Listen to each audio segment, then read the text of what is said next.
Batalkan janjimu dan bersihkan rumah. Itu yang paling minimal bisa kamu lakukan, kata menantuku. Saat aku menjawab tidak, dia berdiri dan berteriak di depan semua orang. Kamu tidak berguna sama sekali. Aku mengambil tasku, pergi tanpa menoleh ke belakang. Beberapa hari kemudian, dia kehilangan segalanya. Kata-kata itu keluar dari mulut menantuku. Ayu, seolah itu hal yang paling wajar di dunia. Kami sedang berada di tengah perayaan ulang tahun cucuku, Rina, dikelilingi oleh 30 tamu, balon ungu di mana-mana, dan aroma manis kue lapis legit yang kubuat sendiri sejak pukul 5 pagi. Aku menempelkan telepon di telinga. Di ujung sana, Bapak Sutomo, penaksir barang antik, baru saja menawariku 75 juta rupiah untuk kalung opal yang kuwarisi dari almarhum ibuku. 75 juta rupiah. Itu adalah jalan keluar bagiku. Satu-satunya caraku untuk memiliki sesuatu yang benar-benar milikku setelah 12 tahun merasa seperti orang asing di rumahku sendiri. Tetapi Ayu tidak peduli. Dia berdiri di depanku dengan sepatu hak tinggi mengilap berwarna hitam yang selalu ia kenakan agar terlihat lebih tinggi, lebih berkuasa. Parfum mahalnya menyengat hidungku. Dewi, apa kamu mendengarku? Dapur sangat berantakan. Batalkan panggilan tidak penting itu dan segera bersihkan. Itu adalah hal minimal yang bisa kamu lakukan setelah kami memberimu tempat tinggal. Aku merasakan sesuatu di dalam diriku hancur. Atau mungkin, terbebaskan. Aku menurunkan telepon. Aku menatap lurus ke mata Ayu. Dan untuk pertama kalinya dalam 12 tahun, dalam 4.380 hari penghinaan, aku berkata, tidak. Keheningan yang terjadi setelah itu terasa memekakan. Para tamu berhenti berbicara. Bahkan musik pun seolah mengecil volumenya. Ayu berkedip 2 kali, seolah dia tidak mengerti. Apa katamu? Aku bilang tidak. Ayu. Aku sedang menerima panggilan penting. Wajahnya berubah. Dari terkejut beralih menjadi amarah yang belum pernah kulihat. Dia berdiri dari kursinya begitu cepat hingga kursinya terjatuh. Suara benturan logam ke lantai membuat Rina terperanjat. Dan kemudian Ayu berteriak. Berteriak agar semua orang mendengarnya. Kamu tidak berguna sama sekali. Kamu hanya beban tak berarti yang hanya merepotkan di rumah ini. Kue lapis legit yang kubuat dengan begitu banyak kasih sayang masih utuh di atas meja. Balon-balon ungu bergoyang tertiup angin sepoi-sepoi. Cucuku, Rina, menatapku dengan mata berkaca-kaca. Dan putraku, Dimas, putra tunggal yang kupunya, tetap duduk, menatap piringnya, seolah tidak terjadi apa-apa. Aku mengambil tasku yang terbuat dari kulit koklat. Tas yang dihadiahkan almarhum suamiku, Arman, pada hari jadi pernikahan kami yang ke-30. Aku mengusap tanganku pada kulit usang itu, merasakan teksturnya yang akrab, janjinya akan masa-masa yang lebih baik.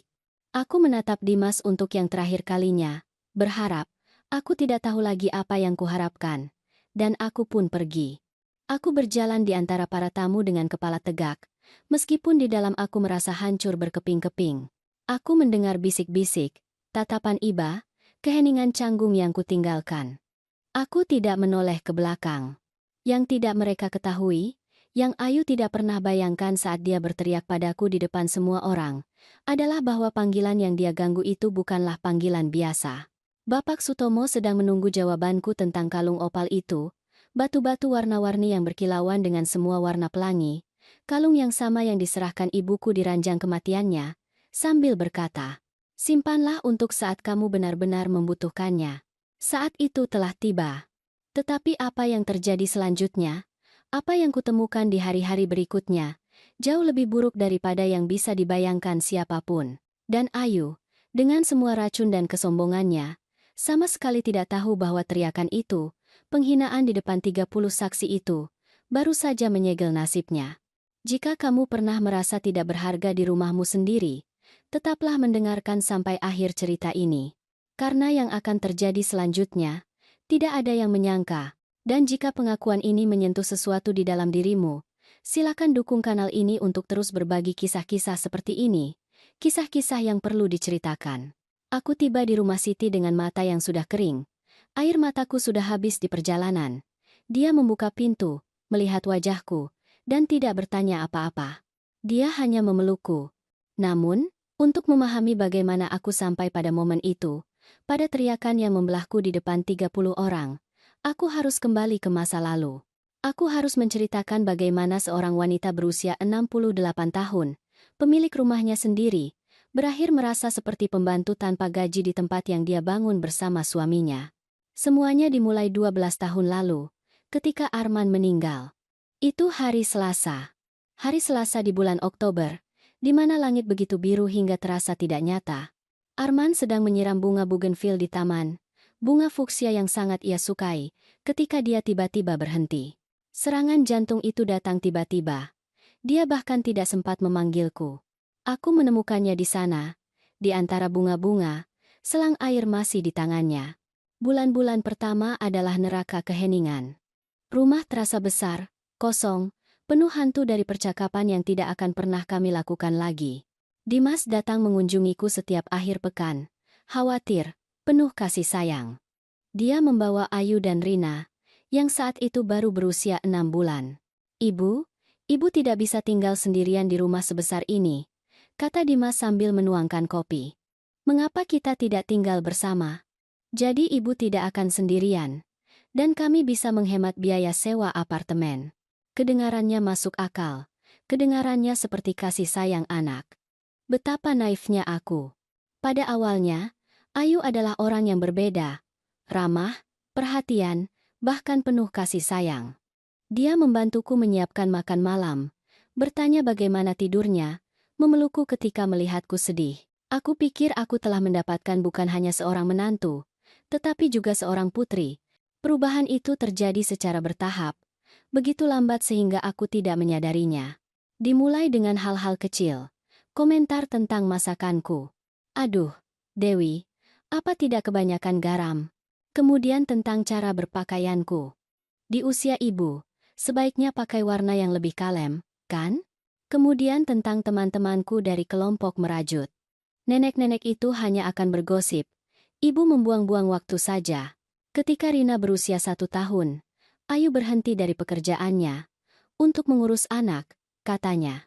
Tapi yang akhirnya merawat Rina adalah aku, yang bangun pukul 12:15 malam karena tangisannya, yang menyiapkan buburnya, mengganti popoknya, menyanyikannya hingga tertidur. Ayu pergi keluar bersama teman-temannya karena aku perlu menyegarkan pikiran. Dewi, menjadi ibu itu melelahkan. Dan aku diam saja. Karena aku mencintai cucuku. Karena aku pikir begitulah seharusnya keluarga, saling mendukung satu sama lain. Tetapi ada satu hari yang menandai awal penderitaanku yang sesungguhnya. Rina berusia 3 tahun. Aku sedang menyiapkan makan siang ketika aku mendengar suara itu. Ayu sengaja menjatuhkan cangkir kopinya di lantai dapur. Aku melihatnya melakukannya. Tatapan kami bertemu. Aduh, cerobohnya aku, katanya dengan senyum yang tidak mencapai matanya. Dewi, bisakah kamu membersihkan ini? Toh, ibu tidak bekerja. Ibu punya banyak waktu luang. Sesuatu dalam nadanya membuat darahku membeku. Itu bukan permintaan tolong. Itu adalah perintah yang disamarkan sebagai kecelakaan. Aku membersihkan kopi itu, dan keesokan harinya, aku membersihkan kecelakaan lain, dan yang lain, dan yang lain.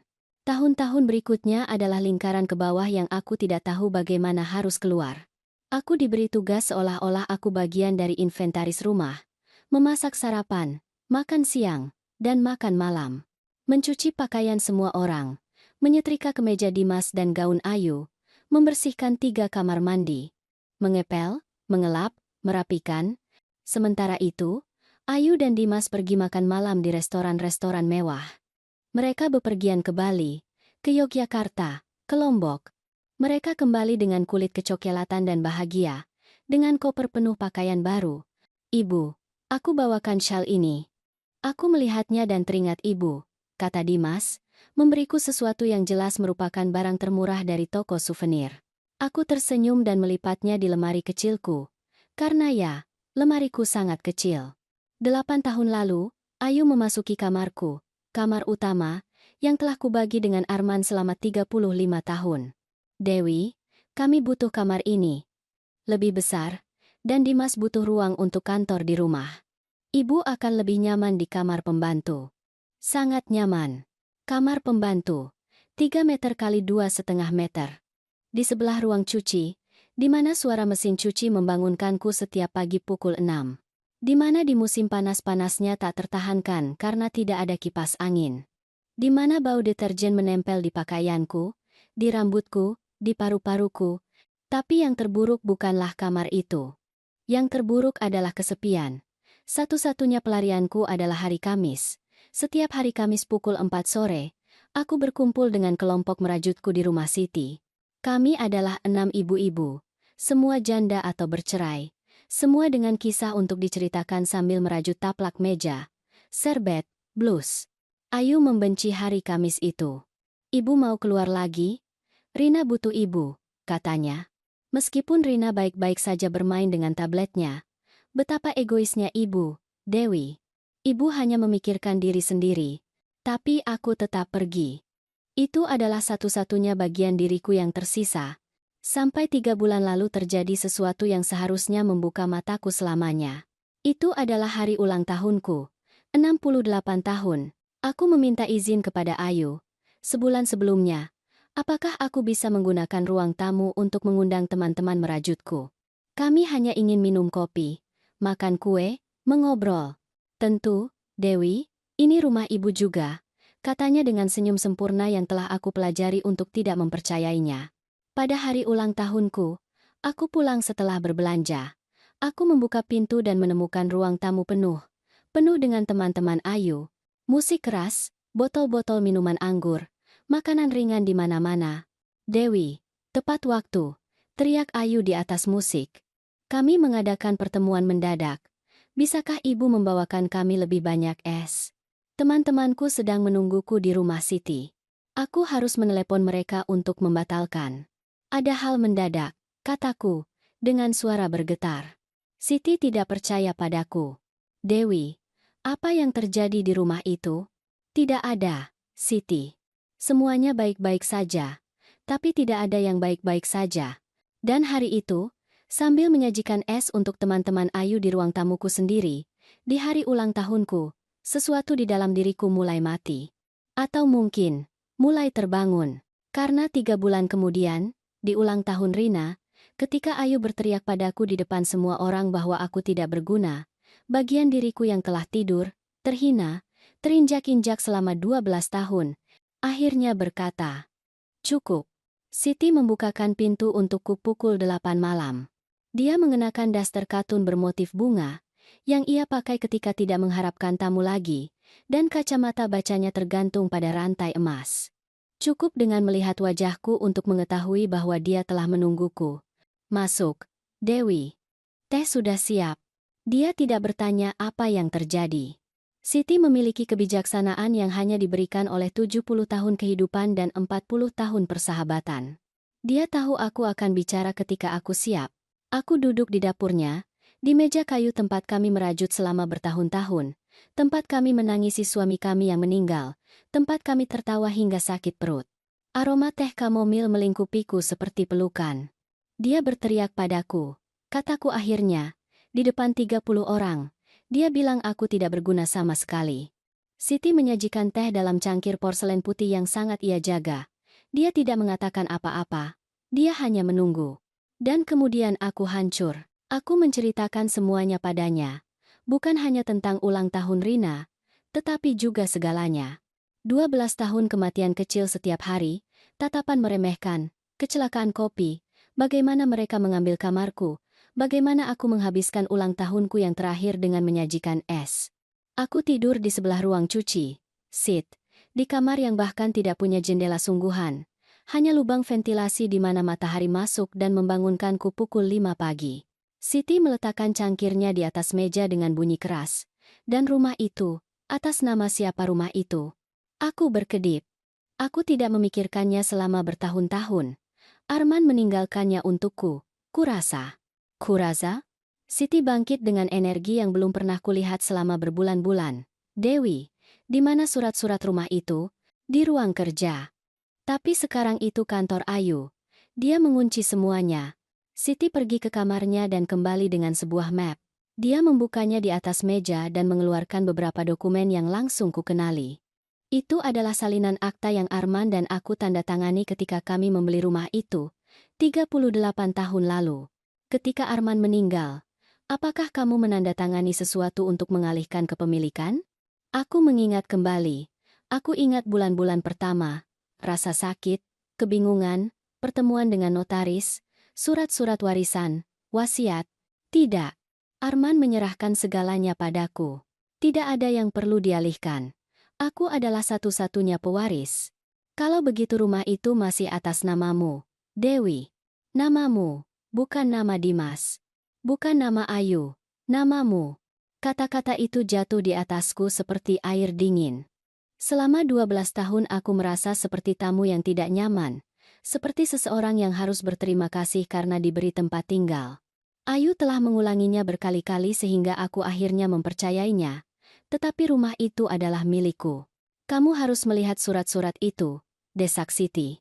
Kamu perlu tahu dokumen apa saja yang ada di kantor itu dan mengapa Ayu menguncinya. Aku tinggal di rumah Siti malam itu. Dan malam berikutnya. Dan malam setelahnya. Dimas menelepon di hari kedua. Suaranya terdengar tegang, tidak nyaman. Ibu di mana?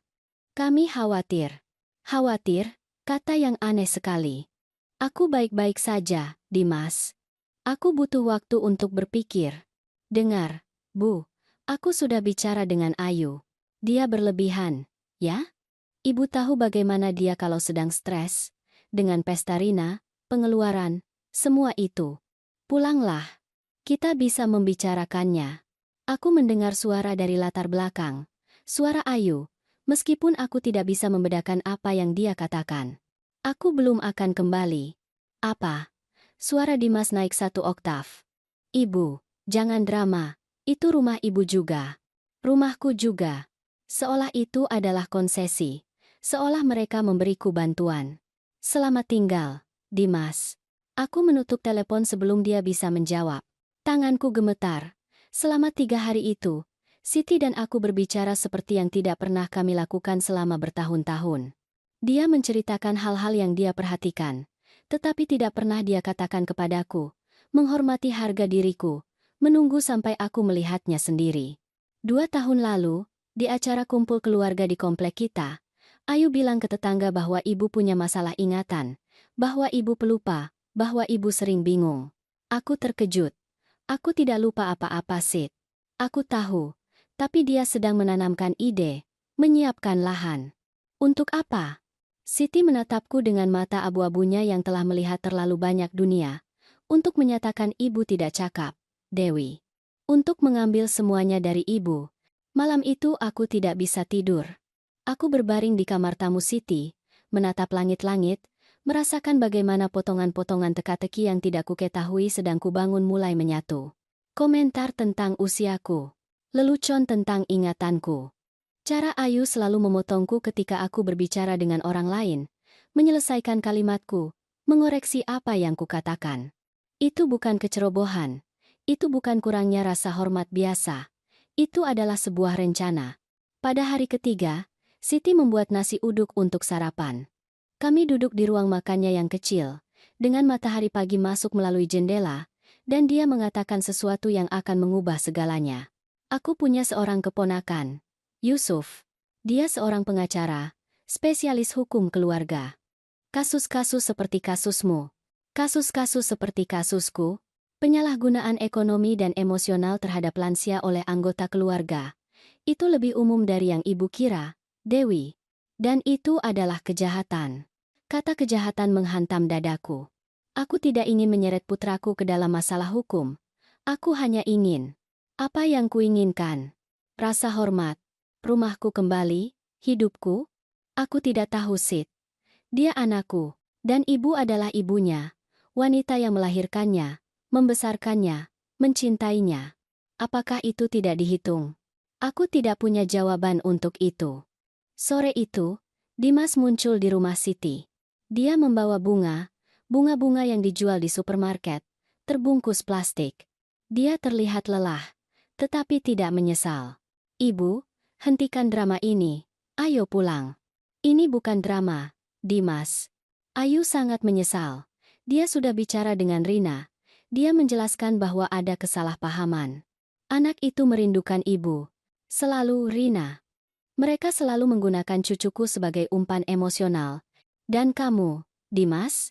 Apa pendapatmu tentang semua ini? Dia gelisah di kursi makan Siti. Aku rasa kita semua terlalu emosional. Tapi kita adalah keluarga. Keluarga bertengkar dan saling memaafkan. Ketika dia berteriak padaku, kamu tidak mengatakan apa-apa. Kamu tetap duduk. Aku tidak ingin memperburuk keadaan. Kamu tidak ingin membuat istrimu tidak nyaman. Keheningan yang terjadi setelahnya terasa berat, penuh kebenaran yang tidak ingin kami hadapi. Akhirnya, Dimas menghela napas. Apa yang ibu ingin aku lakukan, Bu? Agar aku menceraikannya? Ayu adalah ibu dari anakku. Dan aku adalah ibunya. Tapi sepertinya itu kurang penting. Aku akan pulang, kataku akhirnya. Tapi semuanya akan berubah, Dimas. Aku akan berubah. Aku kembali ke rumahku sore itu.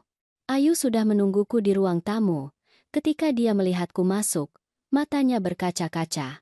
Dia berlari ke arahku dan memelukku. Dewi, maafkan aku. Aku tidak tahu apa yang merasukiku. Stres. Kekhawatiran. Aku mengatakan hal-hal buruk. Hal-hal yang tidak kurasakan. Pelukannya terasa palsu. Seperti segalanya.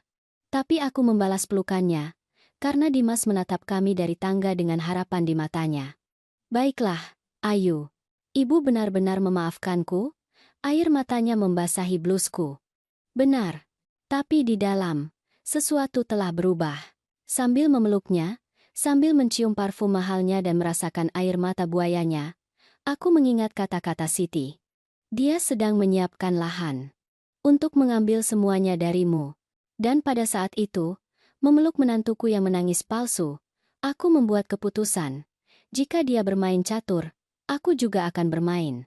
Tapi dia tidak tahu bahwa dia baru saja membangunkan seorang lawan yang telah mempelajari setiap gerakannya selama 12 tahun. Hari-hari pertama setelah kepulanganku terasa anehnya tenang. Ayu bersikap seolah kami adalah sahabat terbaik.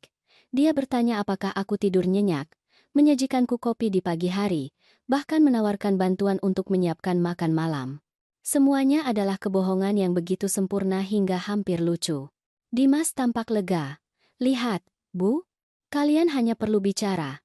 Segalanya bisa berjalan ketika kita semua bekerja sama. Aku mengangguk, tersenyum, mengikuti permainan. Tapi di malam hari, di kamarku di sebelah ruang cuci, dengan bau deterjen yang menempel di spray, aku berpikir, merencanakan, mengingat setiap detail yang dikatakan Siti kepadaku. Kamis berikutnya, aku pergi ke pertemuan merajutku. Ayu tidak mengajukan keberatan. Tentu, Dewi, nikmati sore ibu bersama ibu-ibu itu. Ibu pantas mendapatkannya. Keramahan itu membuatku lebih gugup daripada teriakannya. Di rumah Siti, teman-temanku menyambutku dengan pelukan dan tatapan khawatir. Mereka semua sudah tahu apa yang terjadi di ulang tahun Rina. Berita cepat menyebar di komplek kami. Ibu baik-baik saja, Dewi? Tanya Soledad, yang termuda di kelompok itu. Baru 62 tahun. Aku sedang belajar, jawabku. Siti membawaku ke samping, ke dapurnya, sementara yang lain mengeluarkan benang dan bingkai merajut mereka. Keponakanku Yusuf ingin bicara dengan ibu. Katanya ini mendesak. Mengapa mendesak? Karena dia sedikit menyelidiki. Dan dia menemukan hal-hal, Dewi. Hal-hal yang perlu ibu ketahui. 2 hari kemudian, pada Sabtu sore ketika Ayu dan Dimas pergi ke bioskop bersama Rina, aku pergi ke kantor Yusuf. Itu adalah gedung sederhana di daerah Jakarta Selatan, lantai 3, tanpa lift. Aku menaiki tangga dengan jantung berdebar kencang. Yusuf adalah seorang pria berusia sekitar 45 tahun, berkacamata dan senyum ramah yang mengingatkanku pada Siti. Dia menawariku air, kopi, kursi yang nyaman di depan mejanya yang penuh berkas. Ibu Dewi, bibiku menceritakan situasinya. Saya menyelidiki sedikit, dengan izin ibu, dan ada hal-hal yang harus ibu ketahui. Dia mengeluarkan sebuah map. Dia membukanya di depanku. Ayu Kartika, 39 tahun. Riwayat kredit bermasalah. Dia berutang total 1.075.000.000 rupiah.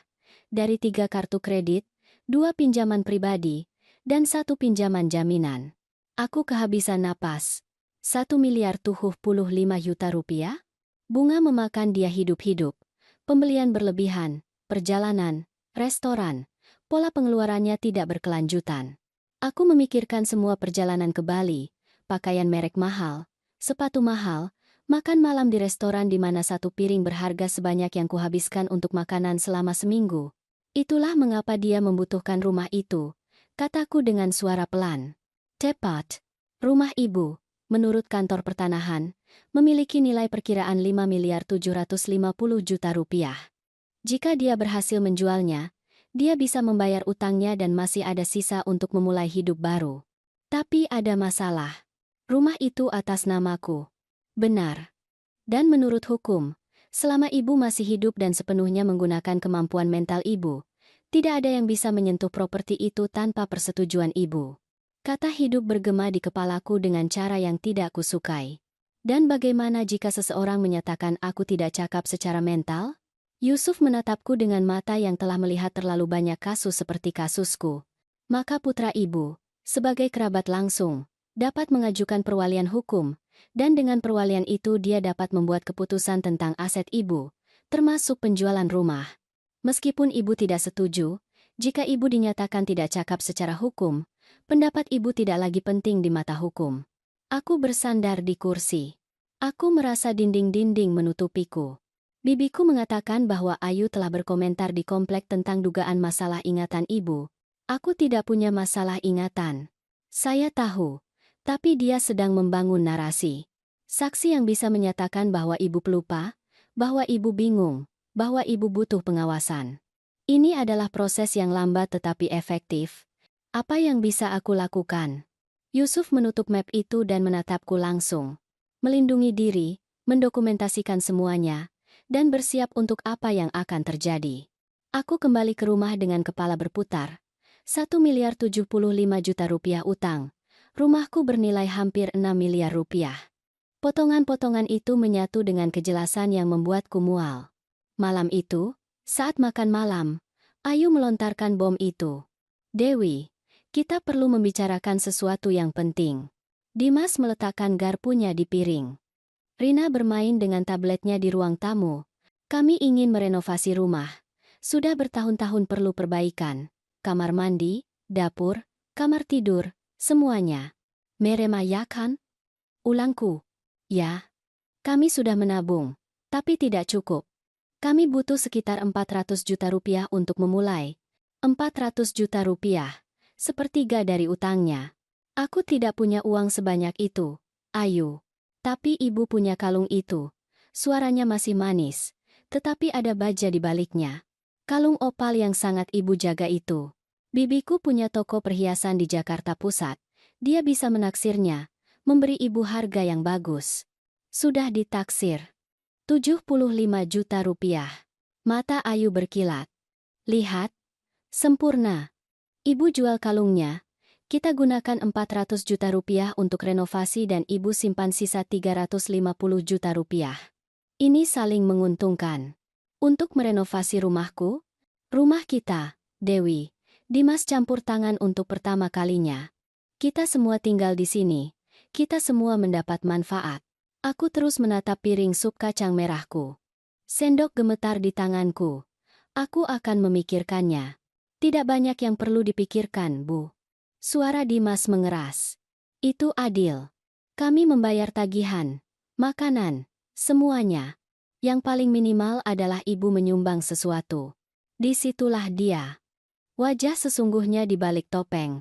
Aku akan memikirkannya, ulangku. Ayu tersenyum. Tapi itu bukan senyum yang ramah. Jangan terlalu lama, Dewi. Bahan bangunan semakin mahal. Malam itu, ketika semua orang tidur, aku turun ke dapur untuk minum segelas air. Rumah itu gelap, sunyi. Aku melewati ruang kerja, kantor Ayu. Pintunya sedikit terbuka. Jantungku berdebar sangat kencang hingga kupikir itu akan mengungkapkanku. Aku masuk. Meja kerjanya rapi, hampir obsesif. Map-map berwarna, pulpen disusun berdasarkan ukuran, laptop tertutup. Aku mencari di laci dengan tangan gemetar. Di laci ketiga, di bawah beberapa katalog furnitur, aku menemukan sebuah map plastik hijau. Aku membukanya. Dan duniaku berhenti. Itu adalah dokumen pengalihan properti. Rumahku. Tetapi tanda tangan itu bukan milikku. Seseorang telah memalsukan tanda tanganku di setidaknya 5 dokumen berbeda. Akta, surat kuasa notaris, otorisasi penjualan. Semuanya palsu. Aku terus mencari. Di belakang map hijau ada amplop. Aku membuka satu, email yang dicetak. Antara Ayu dan agen properti di area Jakarta Selatan.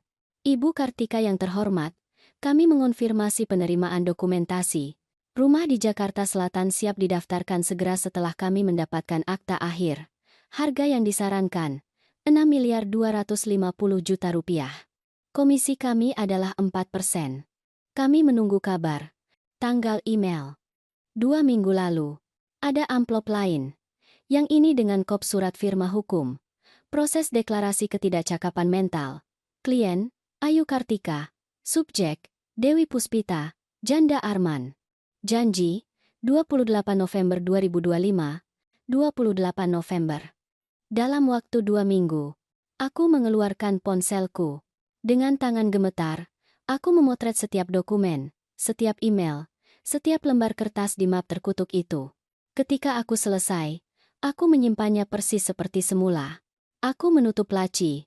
Aku keluar dari kantor seperti hantu. Di kamarku, aku duduk di tempat tidur dan melihat foto-foto di ponselku. Buktinya ada di sana, jelas, tak terbantahkan. Ayu tidak hanya ingin mengambil rumahku, dia ingin menghapusku. Menyatakan aku tidak cakap. Menjual segalanya. Dan Dimas, putraku, apakah dia tahu? Apakah dia kaki tangan atau hanya seorang idiot yang dibutakan oleh istrinya? Aku tidak tahu. Dan keraguan itu menyakitiku lebih dari semua penghinaan yang digabungkan. Tapi satu hal yang pasti ku tahu, aku tidak bisa terus bermain sebagai korban lagi. Aku membuka obrolan dengan Siti. Saat itu pukul 12:25 malam. Tapi aku harus menulis. Sit, aku punya buktinya. Semuanya. Besok aku pergi ke Yusuf. Ini berakhir sekarang. Jawabannya datang dalam hitungan detik. Sudah waktunya, Dewi. Sudah waktunya. Aku berbaring dengan ponsel di dadaku, merasakan untuk pertama kalinya dalam 12 tahun sesuatu yang telah kulupakan keberadaannya. Kekuatan. Hari Minggu menyambutku dengan matahari yang terik yang masuk melalui lubang ventilasi kamarku. Ayu menyiapkan sarapan spesial. Nasi kuning, sambal goreng ati, kerupuk, aroma memenuhi rumah. Duduk, Dewi. Hari ini aku yang masak. Ibu istirahat saja. Dimas sedang membaca koran. Rina mewarnai di buku putri-putrinya. Semuanya tampak seperti adegan keluarga sempurna yang diambil dari majalah. Tetapi aku telah melihat dokumen-dokumen itu. Aku tahu kebenarannya. Dan sekarang, setiap senyum dari Ayu terasa seperti mata pisau. Sudah ibu pikirkan tentang kalung itu? Tanya Ayu sambil menyajikan kopi. Renovasi tidak bisa menunggu. Ada kelembaban di dinding. Dewi, kalau tidak kita perbaiki segera, akan semakin parah. Aku masih memikirkannya. Apa yang perlu dipikirkan? Dimas meletakkan koran. Bu, kalung itu tersimpan di kotak. Ibu tidak memakainya. Ibu tidak menikmatinya. Setidaknya biarkan itu berguna untuk sesuatu. Sesuatu yang berguna. Seperti membayar utang istrinya. Itu satu-satunya yang tersisa dari ibuku. Dan rumah ini adalah satu-satunya yang tersisa dari ayah. Ayu duduk di depanku. Dia memegang tanganku. Jari-jarinya terasa dingin. Ayah ingin kita merawatnya. Bukan begitu? Menjaganya tetap indah. Manipulasinya sangat jelas hingga membuatku jijik. Tapi aku tersenyum. Kamu benar. Biarkan aku bicara dengan penaksir minggu ini. Mata Ayu bersinar. Benarkah? Benar. Tapi aku ingin memastikan aku mendapatkan harga terbaik. Tentu saja. Bibiku bisa membantu. Dia kenal dengan toko perhiasan terbaik di kota. Tentu saja. Toko perhiasan yang akan memberinya komisi untuk setiap barang yang ia bawa. Sore itu, ketika Ayu pergi ke pesta anak-anak bersama Rina dan Dimas tidur siang, aku kembali ke ruang kerja, kali ini lebih siap. Aku membawa ponselku dengan baterai penuh dan daftar mental tentang apa yang perlu kutemukan. Aku membuka laci lagi. Map hijau masih ada di sana, Tapi kali ini aku mencari lebih dalam. Di belakang katalog furnitur, aku menemukan map lain. Yang ini merah, lebih tebal. Aku membukanya dan merasa lantai bergerak di bawah kakiku. Itu adalah laporan rekening. Kartu kredit atas nama Ayu. Angka-angka itu bahkan lebih buruk dari yang dikatakan Yusuf. Kartu bank. Berutang 435 juta rupiah. Suku bunga. 42% per tahun. Kartu lain. Berutang 250 juta rupiah. Kartu lain. Berutang 490 juta rupiah. Ada lagi. Pinjaman dari Pegadaian. Surat utang yang ditandatangani. Bahkan pinjaman dari lembaga keuangan informal dengan bunga 8% per bulan. Bagaimana dia bisa sampai pada titik ini? Aku melihat tanggalnya. Pengeluaran itu sudah berlangsung 5 tahun yang lalu. Restoran seharga 4 juta rupiah per makan. Sepatu seharga 18 juta rupiah. Tas merek mahal yang harganya 70 juta rupiah. Semua itu sementara aku tidur di kamar pembantu dan mengenakan pakaian yang sama selama 10 tahun. Tapi yang terburuk ada di bagian akhir map. Dokumen yang dicetak. Sebuah email antara Ayu dan seseorang bernama Bapak Agung, seorang pengacara. Ayu yang terhormat, terkait pertanyaan Ibu tentang proses ketidakcakapan mental untuk lansia, saya konfirmasi bahwa kita membutuhkan 2 saksi yang menyatakan perilaku tidak menentu atau kehilangan ingatan. Evaluasi psikiatri. Saya dapat merekomendasikan profesional yang memahami situasi ini. Dokumentasi yang menunjukkan bahwa subjek tidak dapat mengelola keuangannya. Prosesnya memakan waktu antara 3 dan 6 bulan. Setelah dinyatakan tidak cakap, ibu dan suami sebagai kerabat langsung dapat mengajukan perwalian. Dengan perwalian, ibu memiliki kendali penuh atas asetnya, termasuk penjualan properti. Biaya saya adalah 130 juta rupiah, dibayarkan dalam 2 kali angsuran. Saya menunggu kabar selanjutnya. Bapak Agung, tanggal 15 September. 2 bulan lalu. Jawabanku tertanggal seminggu kemudian. Bapak Agung. Sempurna. Saya sudah punya saksi-saksi. Tetangga saya, Dewi dan ipar saya, Patricia. Keduanya telah melihat penurunan kondisinya. Kapan kita bisa mulai? Waktu mendesak. Saya butuh likuiditas segera. Ayu. Aku memotret semuanya. Setiap halaman, setiap email, setiap laporan rekening. Tanganku tidak lagi gemetar. Aku berada di luar rasa takut. Aku berada di tempat kejelasan mutlak. Dingin dan tajam seperti es. Ada 2 saksi. Dewi, tetanggaku 3 rumah dari sini, yang telah berbagi kopi denganku ratusan kali. Patricia, saudara perempuan Dimas, yang kubesarkan ketika dia masih kecil, yang kubantu ketika dia bercerai. Keduanya bersedia berbohong, mengatakan bahwa aku gila, demi uang, demi kesetiaan kepada Ayu, untuk alasan yang mungkin tidak akan pernah kupahami. Aku terus mencari. Di laci terakhir aku menemukan sesuatu yang menghancurkan hatiku. Sebuah amplop koklat. Di dalamnya, formulir panti jompo, 3 yang berbeda. Dengan informasi diisi dengan tulisan tangan, namaku, usiaku, diagnosis yang disarankan. Demensia senilis dini, membutuhkan pengawasan terus-menerus. Salah satu brosur ditandai dengan stabilo, Panti Werdha Sejahtera, perawatan komprehensif untuk lansia. Mulai dari 27 juta rupiah per bulan, ada catatan tempel yang ditempelkan. Yang ini, jauh dari komplek, tidak ada kunjungan tanpa izin keluarga. Tulisan itu milik Ayu.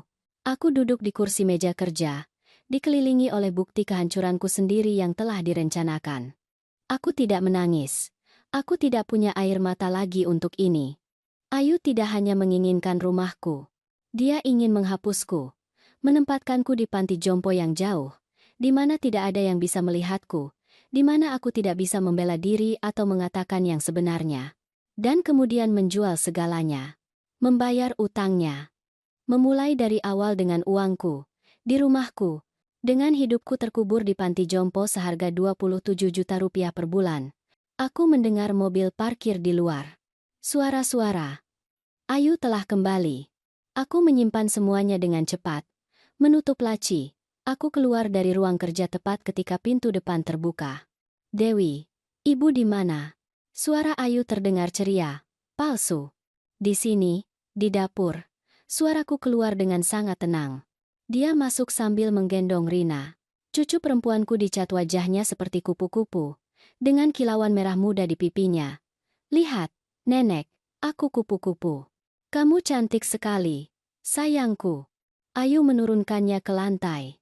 Pergi cuci mukamu, Rina. Hati-hati di tangga. Ketika anak itu naik, Ayu mendekatiku, senyumnya sempurna. Jadi, kapan kita akan bertemu bibiku? Bibi yang punya toko perhiasan itu. Rabu baik-baik saya. Sempurna. Semakin cepat, semakin baik. Aku sudah menyewa arsitek untuk datang dan membuat perkiraan biaya renovasi. Dia datang hari Jumat. Betapa cepatnya dia bergerak. Betapa yakinnya dia akan kemenangannya. Satu pertanyaan, Dewi. Dia duduk di meja dapur, menyilangkan kakinya. Sudah ibu perbarui wasiat ibu? Di usia ibu, penting untuk memiliki semuanya dengan rapi. Disitulah dia. Motif sebenarnya dari pertanyaannya. Aku belum memikirkannya. Ibu harus. Demi Rina, demi Dimas, agar tidak ada masalah nanti. Nanti, ketika aku sudah tiada. Atau ketika aku dikurung di panti jompo, dinyatakan tidak cakap. Aku akan memikirkannya. Aku bisa merekomendasikan notaris, teman Bapak Agung, pengacaraku.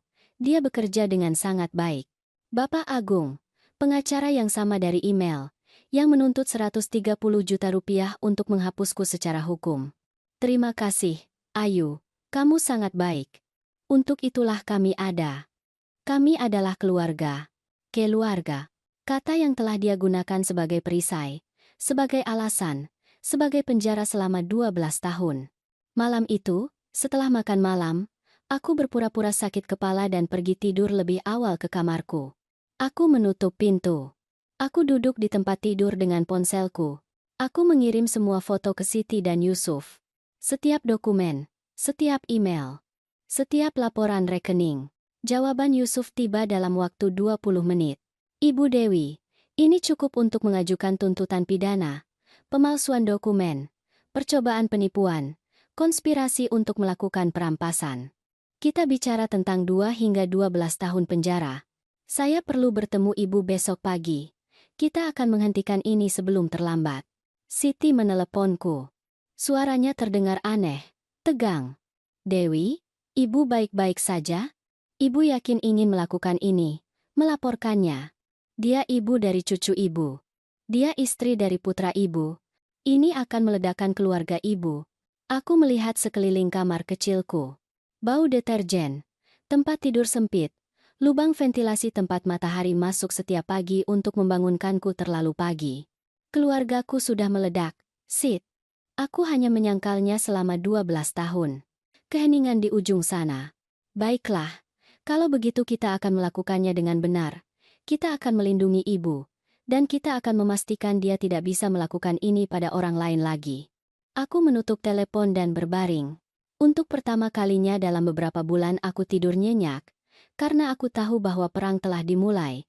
Dan kali ini aku tidak akan menjadi korban. Senin pukul 9 pagi. Aku berada di kantor Yusuf. Kali ini aku tidak menaiki tangga dengan takut. Aku menaikinya dengan tujuan. Siti sudah ada di sana, duduk di depan meja keponakannya.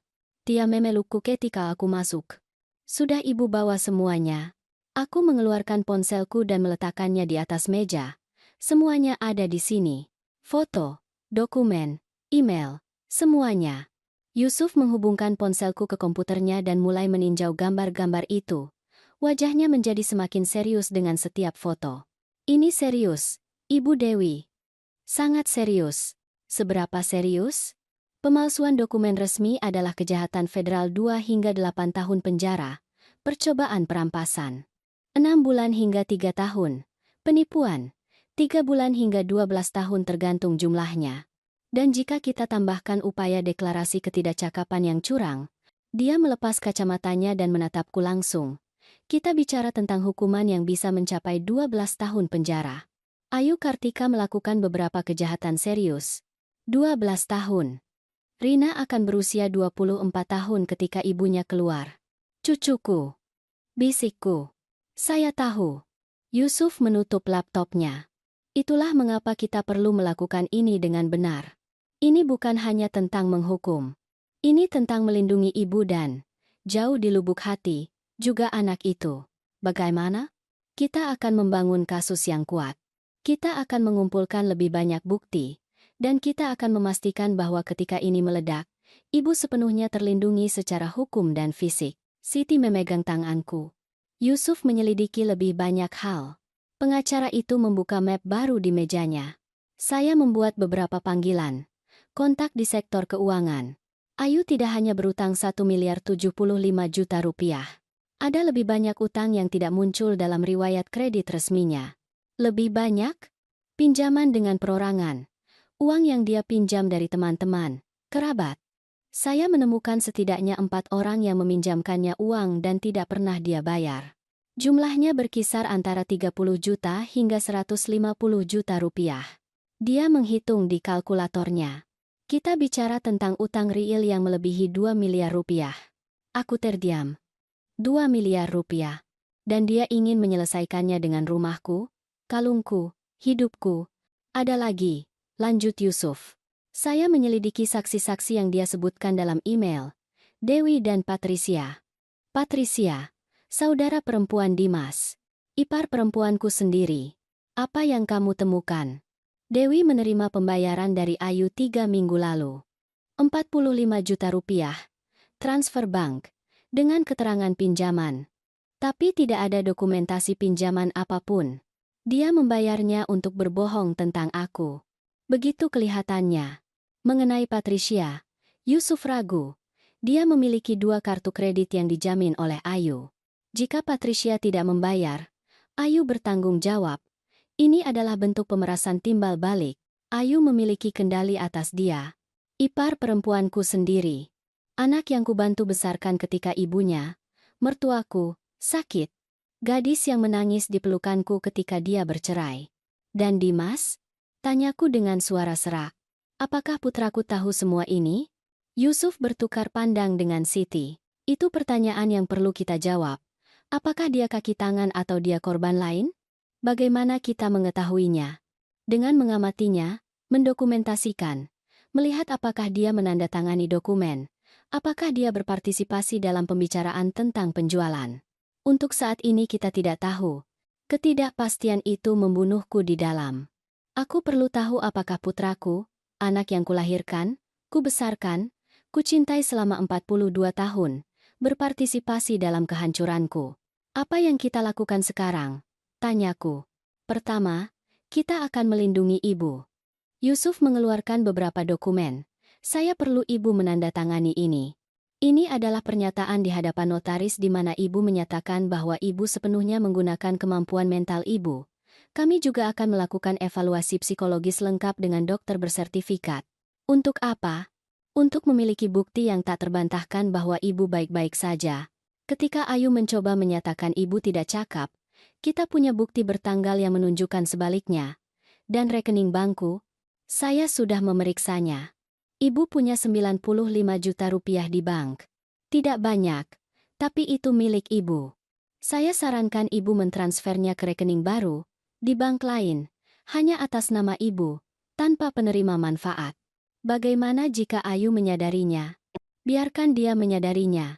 Dia tidak bisa lagi mengakses uang itu. Saya juga menyarankan ibu mengeluarkan kalung opal dari rumah. Simpan di tempat yang aman. Siti campur tangan. Bisa ibu tinggalkan di rumahku, Dewi? Di brankasku. Aku mengangguk. Semuanya terjadi begitu cepat. Kedua, lanjut Yusuf. Kita akan mendokumentasikan semuanya.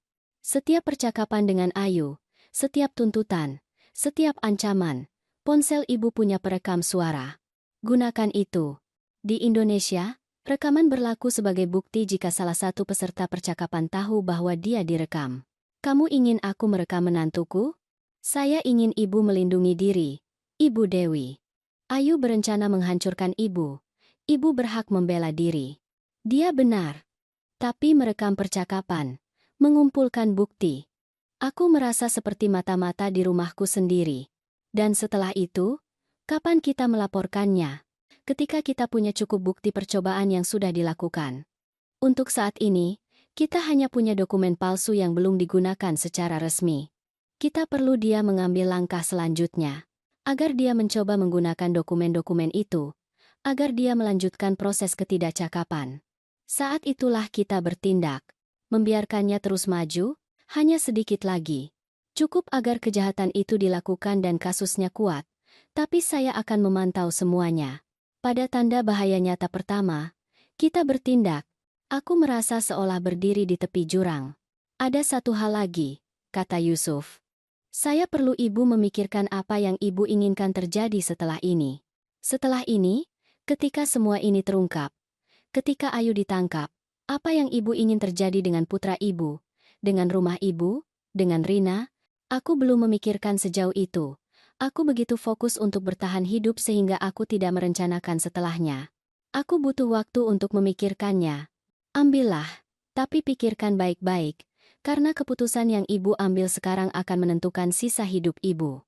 Aku meninggalkan kantor itu dengan map penuh dokumen yang harus kutandatangani, daftar hal-hal yang harus kulakukan, dan beban di dada yang aku tidak tahu apakah itu rasa takut atau harapan. Siti menemaniku ke rumahnya. Kami mengambil kalung opal sore itu juga. Aku kembali ke rumahku, masuk ke kamar pembantu, memindahkan papan lantai yang longgar tempat aku menyembunyikan kotak itu selama bertahun-tahun. Kalung itu masih ada di sana, terbungkus beludru hitam. Opal berkilauan dengan cahaya internal yang berubah warna tergantung sudutnya. Biru, hijau, oranye, seperti galaksi kecil yang terperangkap dalam batu. Maafkan aku, ibu, bisikku, tapi aku harus melakukan ini. Aku menyimpannya di tasku dan keluar seolah tidak terjadi apa-apa. Ayu ada di ruang tamu, menonton televisi. Ibu keluar. Dwi, jalan-jalan sebentar. Aku butuh udara. Oh, bagus. Besok aku akan menemani ibu bertemu bibiku. Bibi yang punya toko perhiasan. Pukul 11, ya? Sempurna. Aku tersenyum. Dia tersenyum. Dua wanita bermain catur. Masing-masing percaya bahwa mereka tahu langkah apa yang akan terjadi selanjutnya. Malam itu, di kamarku, aku mengatur perekam suara di ponselku. Aku mencobanya beberapa kali sampai aku mengerti cara kerjanya, dan kemudian aku menelepon kelompok merajutku. Keenam ibu-ibu yang mengenalku selama beberapa dekade. Aku perlu meminta bantuan kalian, kataku. Bantuan besar, apapun yang ibu butuhkan. Dewi, jawab Soledad. Aku menceritakan semuanya kepada mereka. Bukan detail hukumnya, tetapi intinya. Ayu menggunakan aku. Dia ingin mengambil rumahku. Dia telah memalsukan dokumen. Dan aku butuh bantuan. Aku butuh saksi, kataku. Orang-orang yang bisa menyatakan bahwa aku baik-baik saja, bahwa aku tidak punya masalah ingatan, bahwa aku tidak gila. Tentu saja kami bersaksi, kata Hortensia, yang tertua di kelompok itu, 73 tahun dan lidah yang tajam. Wanita itu ular. Aku selalu tahu. Hitung aku, kata Siti, dan Rosa, dan Luz Maria, dan Carmen. Mereka semua, teman-temanku, sukuku. Aku juga butuh kalian waspada. Lanjutku.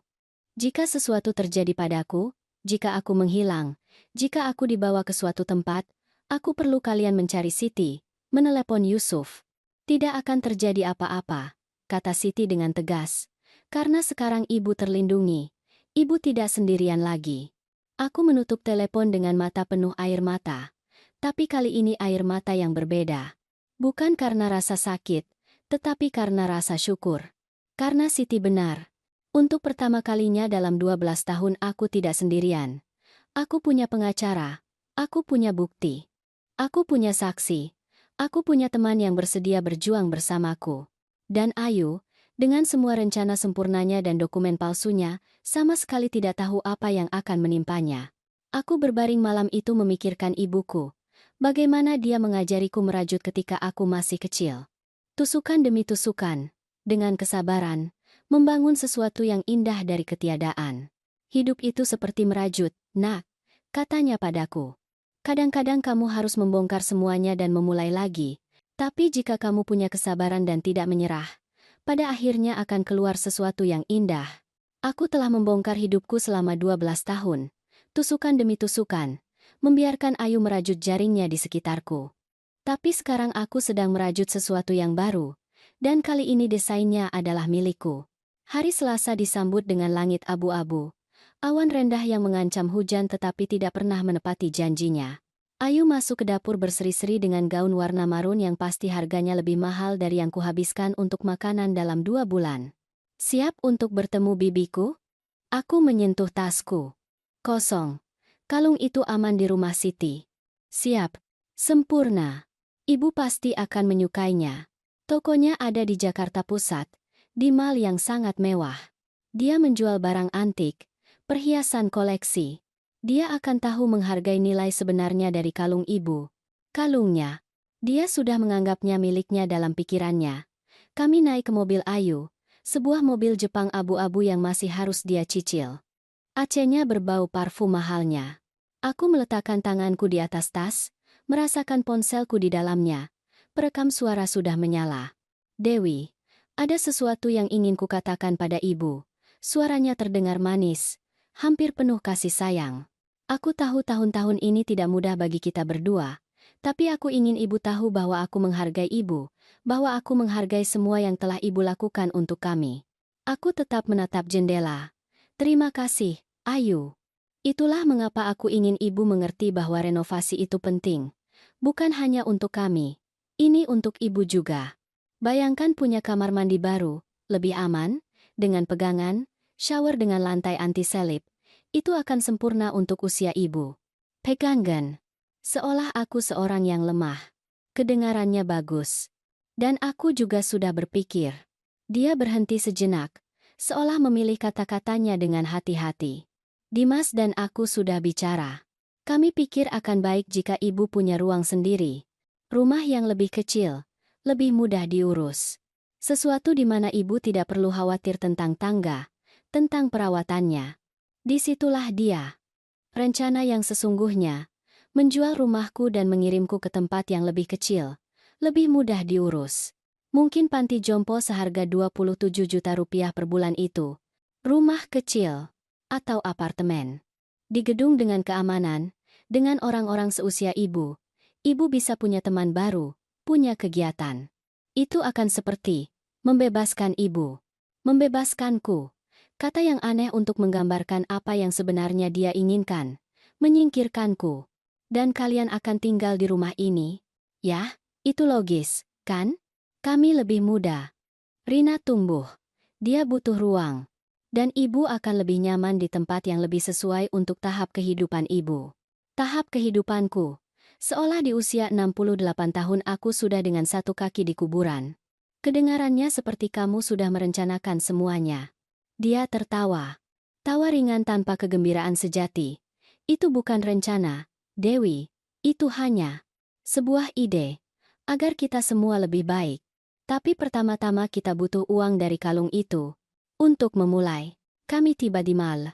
Tempat parkir bawah tanah, toko-toko mewah, orang-orang berpakaian bagus berjalan dengan tas dari merek yang tidak akan pernah bisa kubeli. Toko perhiasan itu bernama Pusaka Abadi.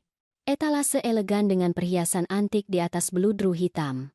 Seorang wanita berusia sekitar 50 tahun menyambut kami.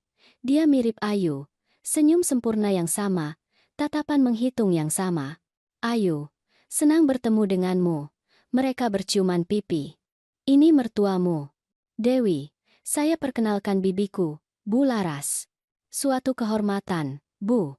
Dia mengulurkan tangannya, dingin, dengan cincin di setiap jari. Sama-sama. Ayu bilang ibu punya kalung opal. Opal adalah batu yang sangat istimewa, sangat dihargai oleh kolektor. Ya, itu barang antik. Ibu membawanya. Aku menyentuh tasku yang kosong. Aku tidak bisa menemukannya. Keheningan yang terjadi selanjutnya tegang seperti kawat yang akan putus. Bagaimana ibu tidak bisa menemukannya? Suara Ayu naik 1 oktav. Aku mencarinya di kamarku, di mana-mana. Tidak ada. Dewi, ibu menyimpannya di bawah papan lantai yang longgar. Selalu ada di sana. Menarik. Dia tahu persis di mana aku menyimpannya. Berapa kali dia masuk untuk mengobrak-abrik kamarku ketika aku tidak ada? Yah, itu tidak ada di sana lagi. Ini konyol. Ayu berbalik ke bibinya. Maafkan kami. Mertuaku akhir-akhir ini. Lupa. Disitulah dia. Kata itu. Lupa. Menanamkan benih di depan seorang saksi. Aku tidak lupa, Ayu. Aku hanya tidak menemukan kalungnya. Karena ibu tidak ingat di mana ibu meletakkannya. Dia berbalik kepadaku dengan kesabaran berlebihan yang digunakan untuk anak-anak.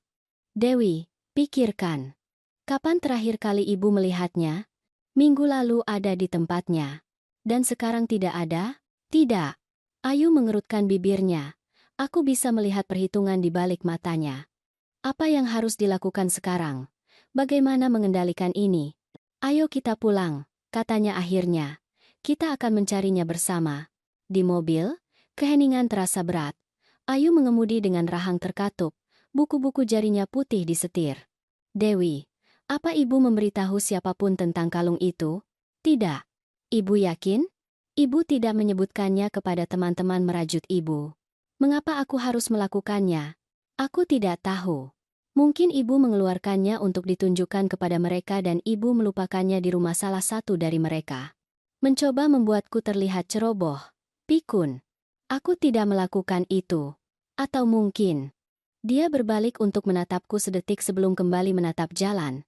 Mungkin seseorang masuk ke rumah. Perampokan. Tidak ada yang hilang lagi. Hanya kalung itu. Betapa nyamannya, bukan? Tepat ketika kita membutuhkannya. Nadanya telah berubah. Itu tidak lagi manis. Itu menuduh. Apa yang kamu maksud, Ayu? Tidak ada, Dewi. Aku hanya merasa aneh bahwa tiba-tiba kalung itu menghilang. Kami tiba di rumah. Dimas ada di ruang tamu dengan laptopnya. Dia mendongak ketika kami masuk. Bagaimana hasilnya? Ibumu kehilangan kalungnya. Sembur Ayu. Bagaimana ibu kehilangannya? Aku tidak kehilangannya. Itu tidak ada di tempat aku selalu menyimpannya. Ayu mendorongku perlahan ke arah tangga. Ayo ke kamarmu. Kita akan menemukannya. Kami naik. Ayu praktis mencabut papan lantai yang longgar. Kotak kosong itu masih ada di sana, dengan beludru hitamnya utuh. Lihat, kotaknya ada di sini, kosong. Dia menatapku dengan mata yang telah berpura-pura manis begitu lama. Di mana kalung itu, Dewi? Aku tidak tahu. Tentu saja ibu tahu. Suaranya meninggi, kehilangan kendali. Ibu menjualnya? Di belakangku? Ibu simpan uangnya? Dimas muncul di pintu. Ayu, tenanglah. Aku tidak akan tenang. Kalung itu bernilai 75 juta rupiah. Kita membutuhkannya. Kamu yang membutuhkannya, kataku dengan suara pelan. Apa katamu? Aku bilang kamu yang membutuhkannya, untuk membayar utang-utangmu. Keheningan itu mutlak. Ayu menatapku seolah aku telah menumbuhkan kepala lain. Utang-utangku? Aku tidak punya utang. 1,075 juta rupiah di kartu kredit, pinjaman pribadi, pegadaian. Dimas melangkah maju. Ibu bicara tentang apa? Tentang kebenaran. Tentang mengapa Ayu sangat membutuhkan uang. Tentang mengapa dia ingin merenovasi. Tentang mengapa dia ingin menjual rumahku. Ayu tertawa. Tawa histeris, tanpa humor. Sekarang ibumu ternyata seorang detektif. Apalagi yang ibu karang, Dewi. Bahwa aku mencuri dari ibu. Bahwa aku ingin mengirim ibu ke panti jompo. Aku tidak menjawab. Aku hanya menatapnya. Dan dalam keheningan itu, sesuatu terjadi di wajahnya. Sepersekian detik di mana rasa takut menggantikan kemarahan. Dia tahu bahwa aku tahu. Dimas, kataku tanpa berhenti menatap Ayu. Tanyakan pada istrimu berapa banyak utangnya. Tanyakan padanya mengapa dia menerima telepon dari penagih utang. Tanyakan padanya tentang laporan rekening yang dia simpan di kantornya. Ibu mengigau, kata Ayu, tetapi suaranya bergetar. Apa itu benar? Dimas menatap istrinya. Kamu punya utang. Semua orang punya utang. 1 atau 2 kartu. Tidak ada yang serius. Berapa? Dimas. Ini bukan saatnya. Berapa? Ayu menutup matanya. Ketika dia membukanya, ada air mata. Air mata sungguhan kali ini, karena rasa takut, karena amarah yang tertahan. 300 juta, mungkin 400 juta, itu bisa diatasi. Dia berbohong. Bahkan sekarang, terpojok, dia masih berbohong. Ada dokumen, kataku, di kantormu. Laporan rekening yang jumlahnya jauh lebih dari 400 juta rupiah. Ibu tidak berhak mengobrak-abrik kantorku. Kamu tidak berhak memalsukan tanda tanganku. Itu menghentikannya seketika. Dimas menatap kami berdua seolah kami adalah orang asing. Bisakah seseorang menjelaskan apa yang terjadi? Istrimu memalsukan dokumen rumah, dokumen pengalihan properti, dengan tanda tanganku. Dia berencana menjual rumahku untuk membayar utang-utangnya. Itu bohong. Ibu mengarang cerita karena ibu. Karena ibu tidak baik-baik saja, Dewi. Disitulah dia lagi. Sindiran tentang demensia. Aku baik-baik saya. Benarkah? Wanita yang kehilangan kalung senilai 75 juta rupiah baik-baik saja? Wanita yang menuduh keluarganya mencurinya baik-baik saja? Dia berbalik ke Dimas. Lihat apa yang kukatakan. Ibumu butuh bantuan. Bantuan profesional. Aku tidak butuh bantuan. Aku butuh kalian meninggalkanku sendiri. Sendiri? Ayu tertawa lagi. Ibu tahu apa, Dewi? Mungkin ibu benar. Mungkin ibu memang harus pergi. Cari apartemen ibu sendiri. Tinggal sendiri. Karena jelas, kita bukan keluarga lagi. Kita tidak pernah menjadi keluarga. Aku menjadi pembantumu selama 12 tahun. Kami memberimu tempat tinggal. Itu rumahku. Teriakanku bergema di kamar kecil itu. Dimas mundur selangkah. Ayu membeku. Rumah ini milikku, lanjutku, dengan suara bergetar tetapi tegas. Arman meninggalkannya untukku. Bukan untukmu. Bukan untuk Dimas. Untukku. Dan selama 12 tahun aku membiarkanmu meyakinkanku bahwa aku adalah tamu, bahwa aku harus berterima kasih atas remah-remah yang kalian berikan, bahwa aku tidak berharga. Bu, tidak, Dimas. Biarkan aku menyelesaikan. Kalian mengambil kamar tidurku, menempatkanku di kamar pembantu, memperlakukanku seperti pegawai. Dan ketika aku akhirnya berkata tidak, ketika aku akhirnya menetapkan batas, kalian berteriak padaku di depan 30 orang bahwa aku tidak berguna sama sekali. Air mata mengalir di pipiku sekarang. Air mata dari 12 tahun penghinaan. Rasa sakit yang tersimpan. Martabat yang terinjak-injak. Jadi tidak. Aku tidak akan menjual kalungku. Aku tidak akan merenovasi rumahku agar kalian nyaman. Dan aku pasti tidak akan membiarkan kalian menyatakan aku tidak cakap untuk mencuri satu-satunya yang tersisa dariku. Ayu menjadi pucat. Aku tidak tahu ibu bicara tentang apa. Aku bicara tentang pengacara Bapak Agung. Aku bicara tentang 130 juta rupiah yang biaya untuk menyatakan seseorang tidak cakap. Aku bicara tentang Dewi dan Patricia. Saksi-saksi bayaranmu. Ibu gila. Tidak. Tapi kamu ingin aku terlihat gila, kan? Aku keluar dari kamar. Aku menuruni tangga dengan kaki gemetar. Aku mengambil tasku, sweaterku. Ibu mau kemana? Dimas turun di belakangku. Ke tempat di mana aku tidak diperlakukan seperti sampah. Bu, tunggu. Kita bisa membicarakan ini. Aku berhenti di pintu. Aku berbalik untuk menatap putraku. Putra tunggalku. Anak yang kubawa dalam rahimku. Yang kubesarkan dengan semua cintaku. Ketika dia berteriak padaku di ulang tahun Rina, kamu tidak mengatakan apa-apa. Itu jawabanmu, Dimas, keheninganmu. Aku tidak tahu harus berbuat apa. Kamu tahu apa yang harus dilakukan. Membela ibumu. Tapi kamu memilih untuk tidak melakukannya. Aku keluar dan menutup pintu di belakangku. Aku berjalan 3 blok ke rumah Siti. Aku menekan bel. Ketika dia membuka dan melihat wajahku, dia memelukku tanpa bertanya apa-apa. Sudah, bisiknya. Sudah, Dewi, yang terburuk sudah berlalu. Tapi dia salah. Yang terburuk akan datang. Aku tinggal di rumah Siti malam itu. Dan malam berikutnya. Dan malam setelahnya. Kali ini bukan melarikan diri. Itu adalah strategi. Yusuf meneleponku pada hari ketiga. Ibu Dewi, kita perlu bertindak cepat. Ayu mempercepat prosesnya. Dia mengajukan permohonan evaluasi psikiatri ke hakim keluarga. Dia mengatakan bahwa ibu menunjukkan perilaku tidak menentu, bahwa ibu kehilangan barang berharga, bahwa ibu membuat tuduhan tanpa dasar. Dia bisa melakukan itu?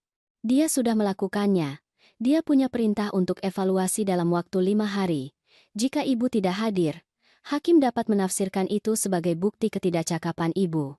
Dan jika aku hadir, psikiater yang dipilih Ayu itu, katakanlah dia terkenal bersedia bekerja sama dengan siapapun yang membayarnya. Tapi saya punya rencana yang lebih baik. Apa? Mendahului dia. Mengajukan tuntutan kita sendiri terlebih dahulu. Dengan semua bukti yang kita miliki.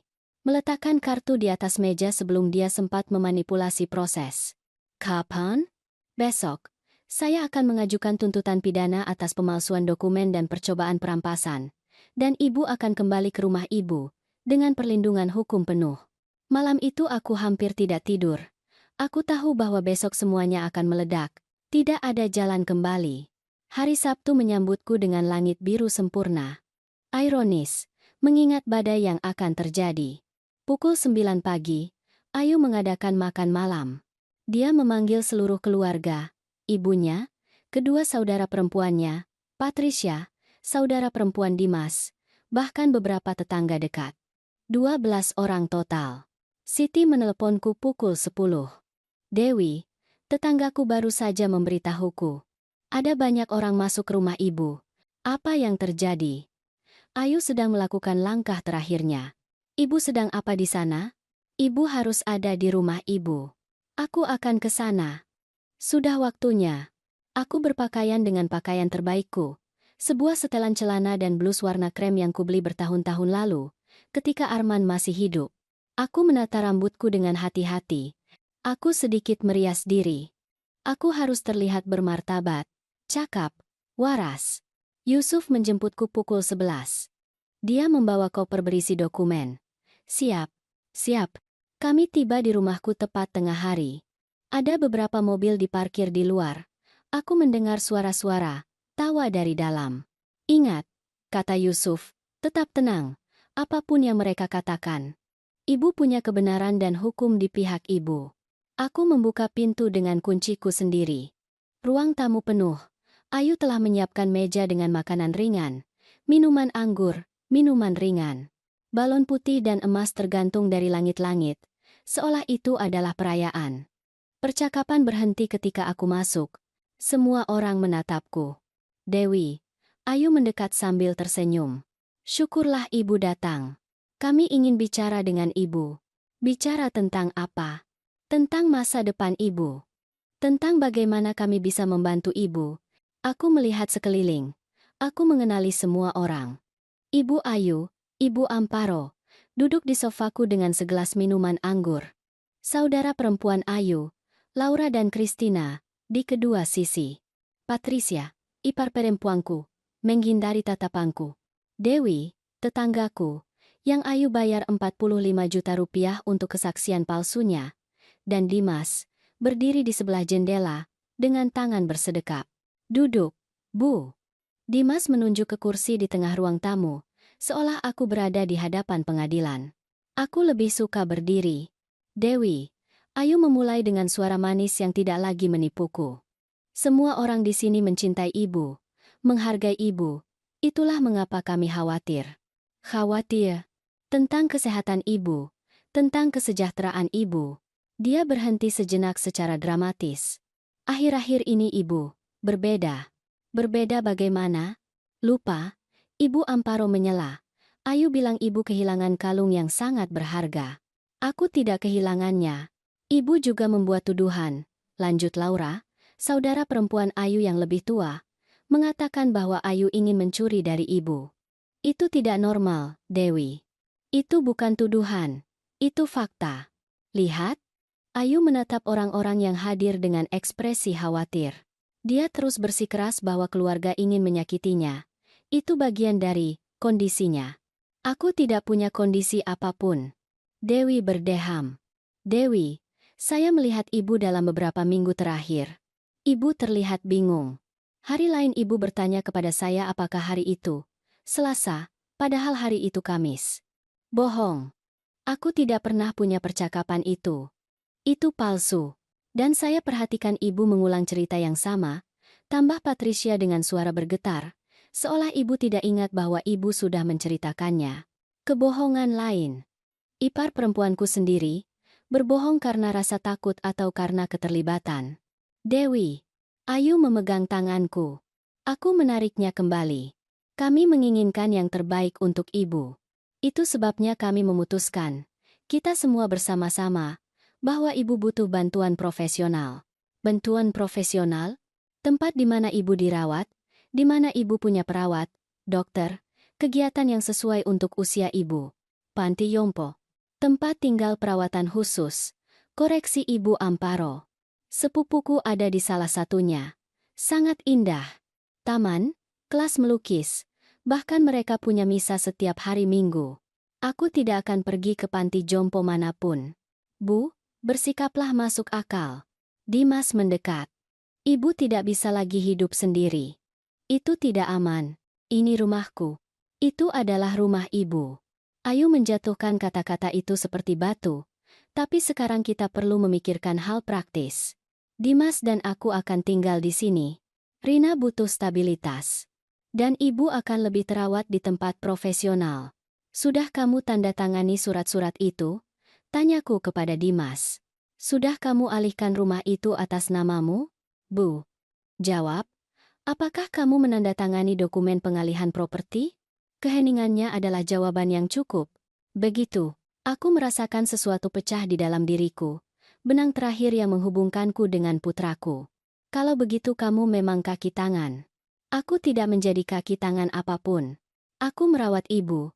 Merawat? Aku tertawa. Tawa kering. Tanpa humor. Apakah kamu menyebut merawat dengan menempatkanku di panti jompo sementara kamu mengambil rumahku? Ini demi kebaikan ibu sendiri. Ini demi utang istrimu sebesar 1,075 miliar rupiah. Keheningan yang terjadi selanjutnya memekakan telinga. Ayu menjadi pucat. Saudara-saudaranya bertukar pandang.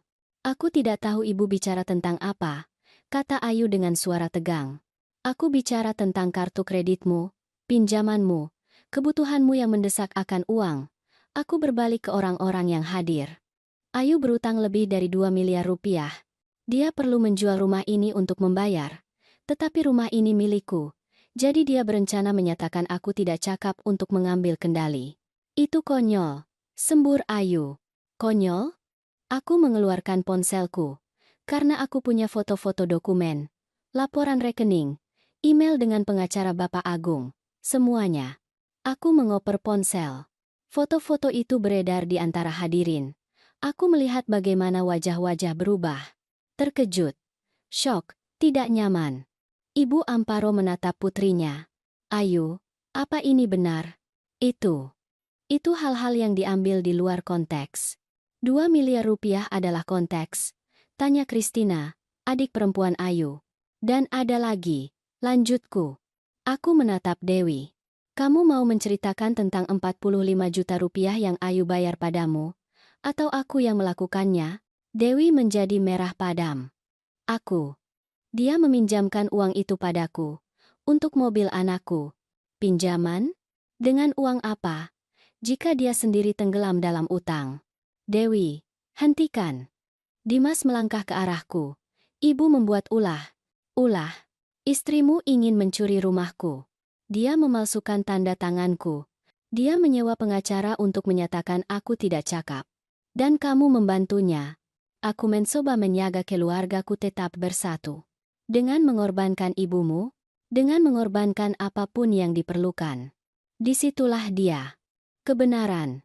Mentah, menyakitkan, definitif. Putraku telah memilih. Dan dia tidak memilih aku.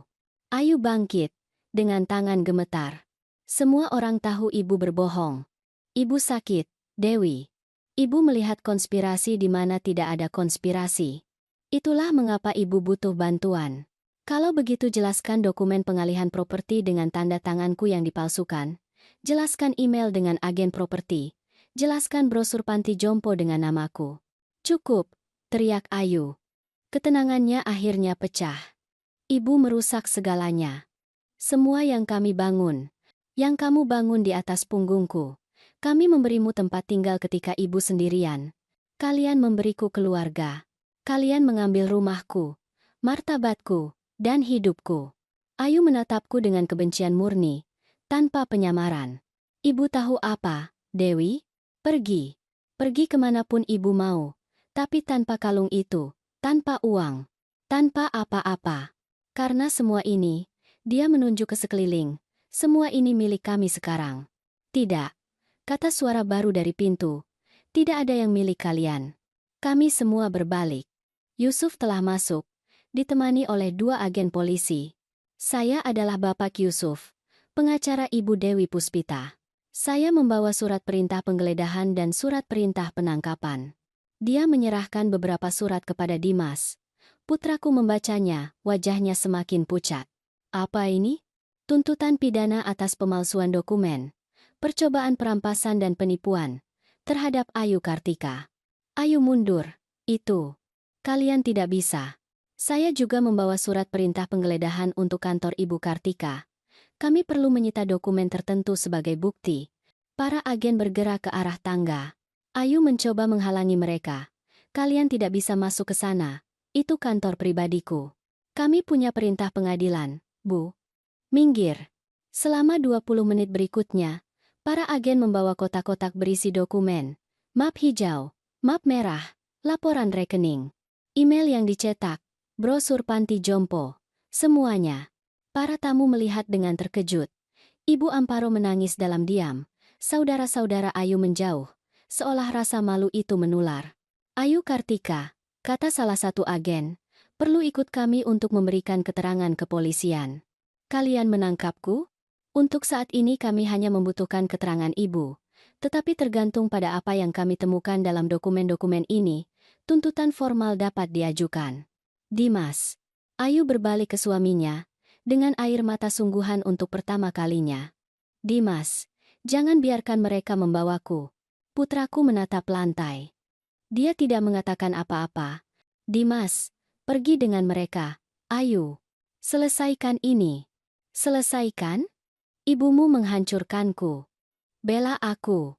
Tetapi Dimas hanya menggelengkan kepala, dengan tatapan kosong. Ayu menatapku saat itu. Tidak ada lagi kemanisan atau manipulasi, hanya kebencian murni. Ini belum berakhir. Aku tidak akan membiarkanmu menang. Kamu sudah cukup menang selama 12 tahun. Para agen membawanya pergi. Aku mendengar sepatu hak tingginya di lantai, kemudian pintu tertutup, para tamu mulai pergi, satu persatu, menggumamkan permintaan maaf yang canggung, menghindari tatapanku. Dewi berjalan melewatiku tanpa sepatah kata pun. Patricia berhenti sejenak. Dewi, aku. Tidak. Aku tidak mau mendengarnya. Dia juga pergi. Ketika semua orang pergi, hanya tersisa Dimas, Yusuf, dan aku. Saya juga membawa ini. Yusuf mengeluarkan dokumen lain, tuntutan perdata atas pekerjaan rumah tangga yang tidak dibayar. 12 tahun memasak, membersihkan, merawat.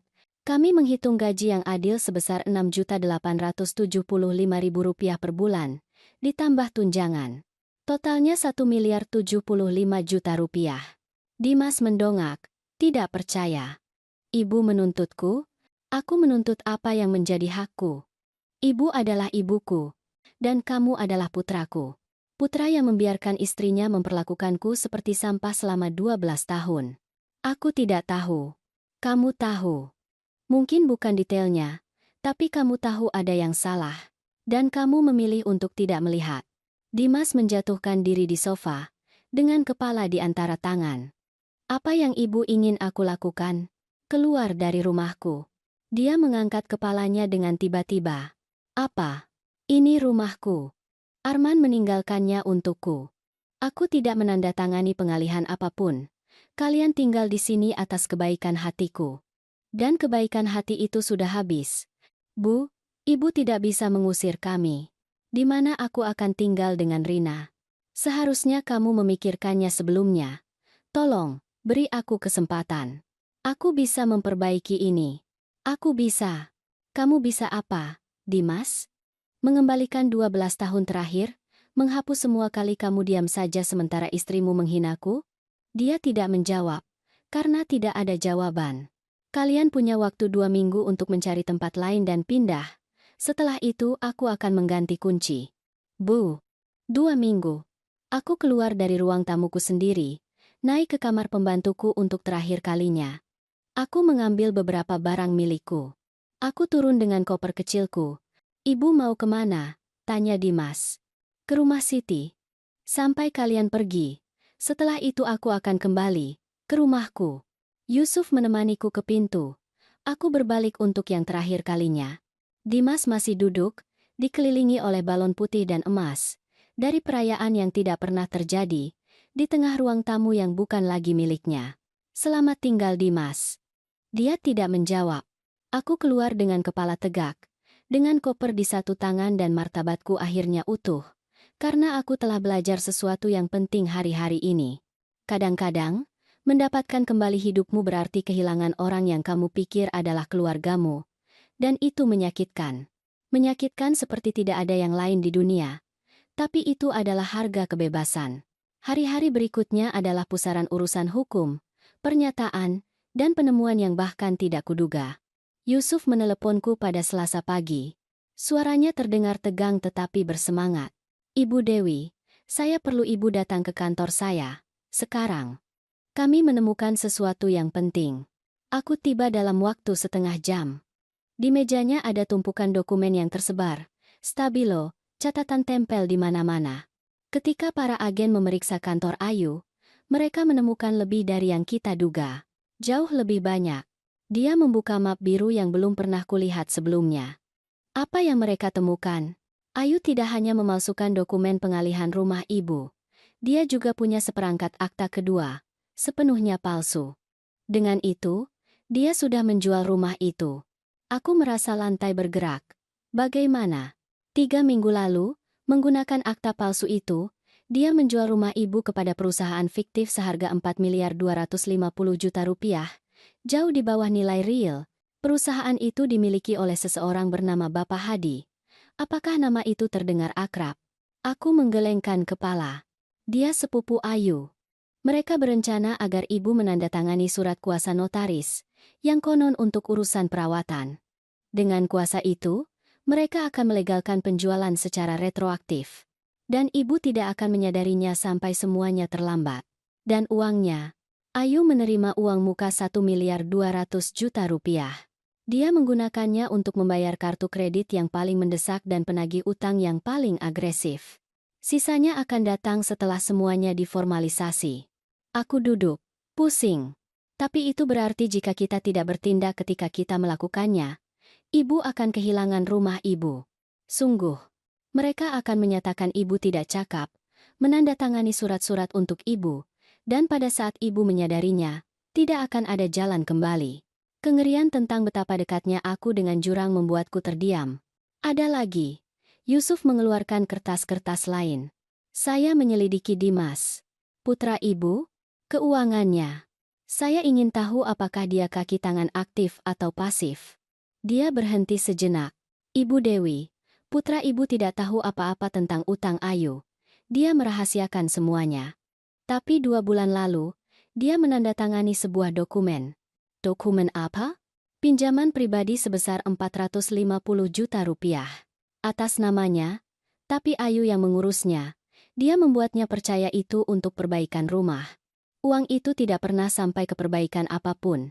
Itu langsung digunakan untuk membayar bunga kartu kredit. Dimas, putraku, juga telah ditipu. Jadi dia tidak tahu besarnya. Dia tahu ada yang salah. Ya, pertengkaran dengan Ayu, telepon aneh, stres, tetapi dia menyembunyikannya. Dia memanipulasi dia sama seperti dia memanipulasi aku, hanya dengan cara yang berbeda. Aku tidak tahu apakah harus merasa lega atau lebih sakit. Putraku bukanlah penjahat yang kubayangkan. Dia adalah boneka lain dalam pertunjukan Ayu. Apa yang akan terjadi sekarang?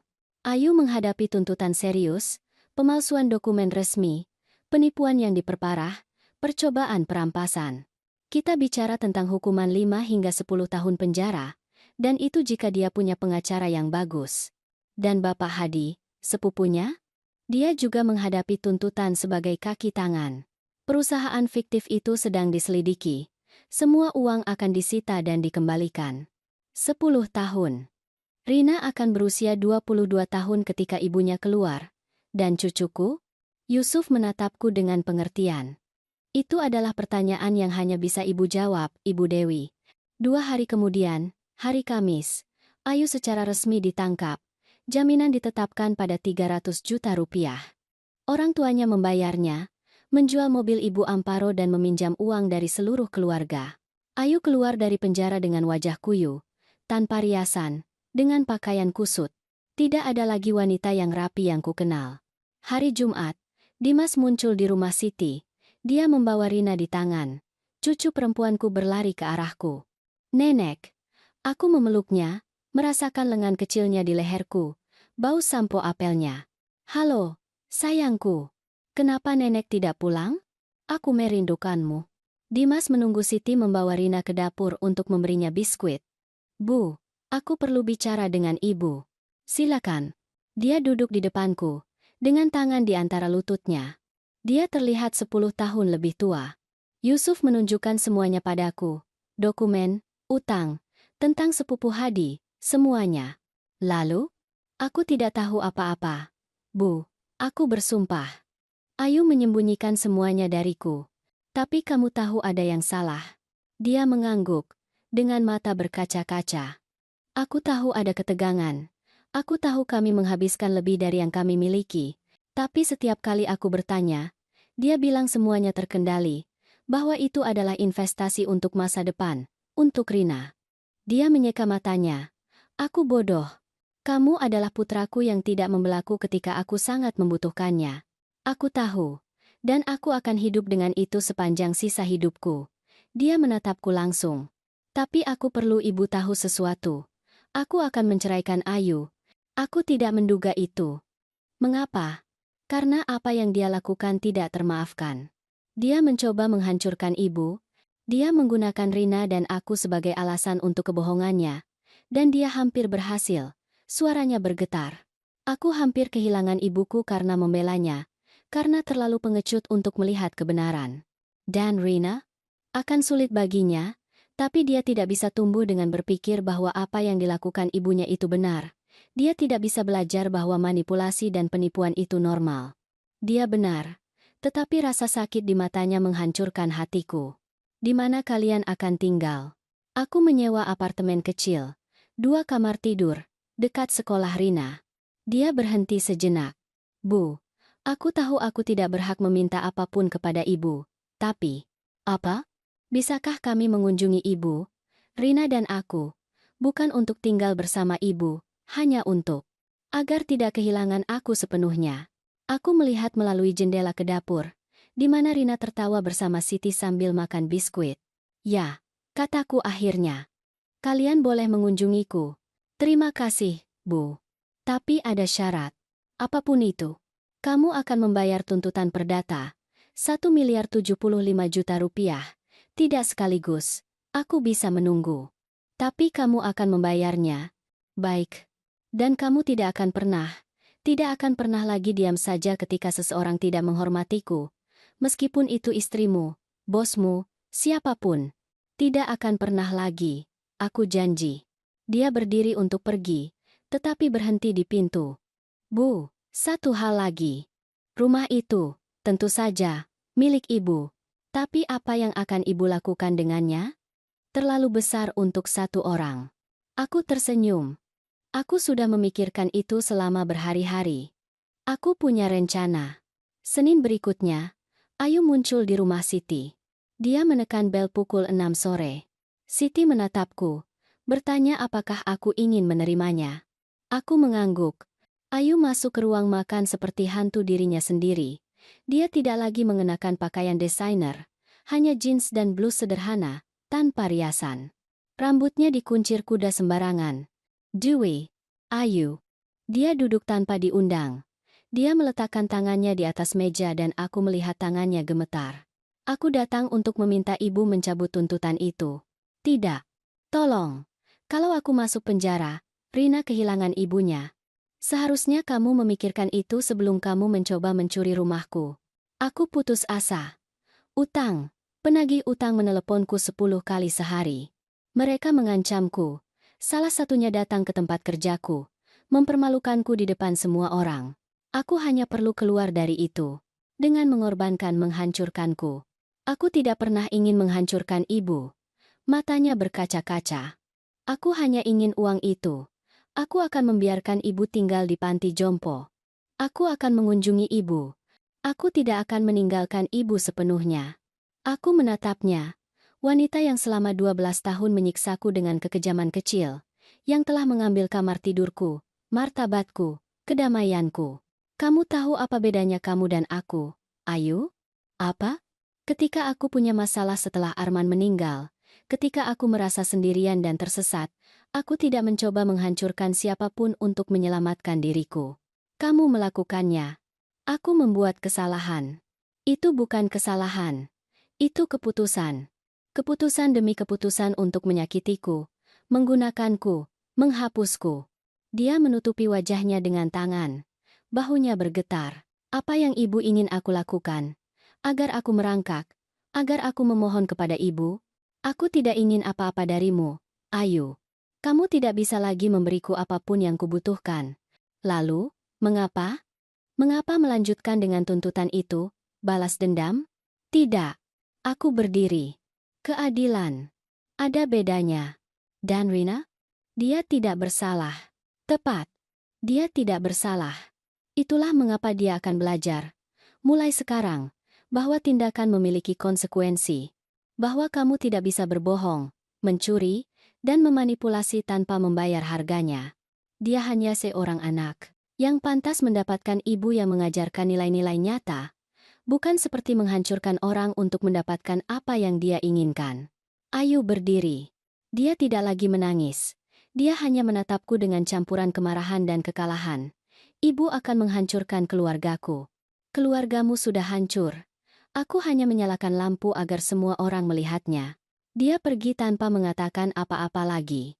Aku mendengar langkah kakinya menjauh. Pintu tertutup. Siti masuk ke ruang makan. Ibu baik-baik saja?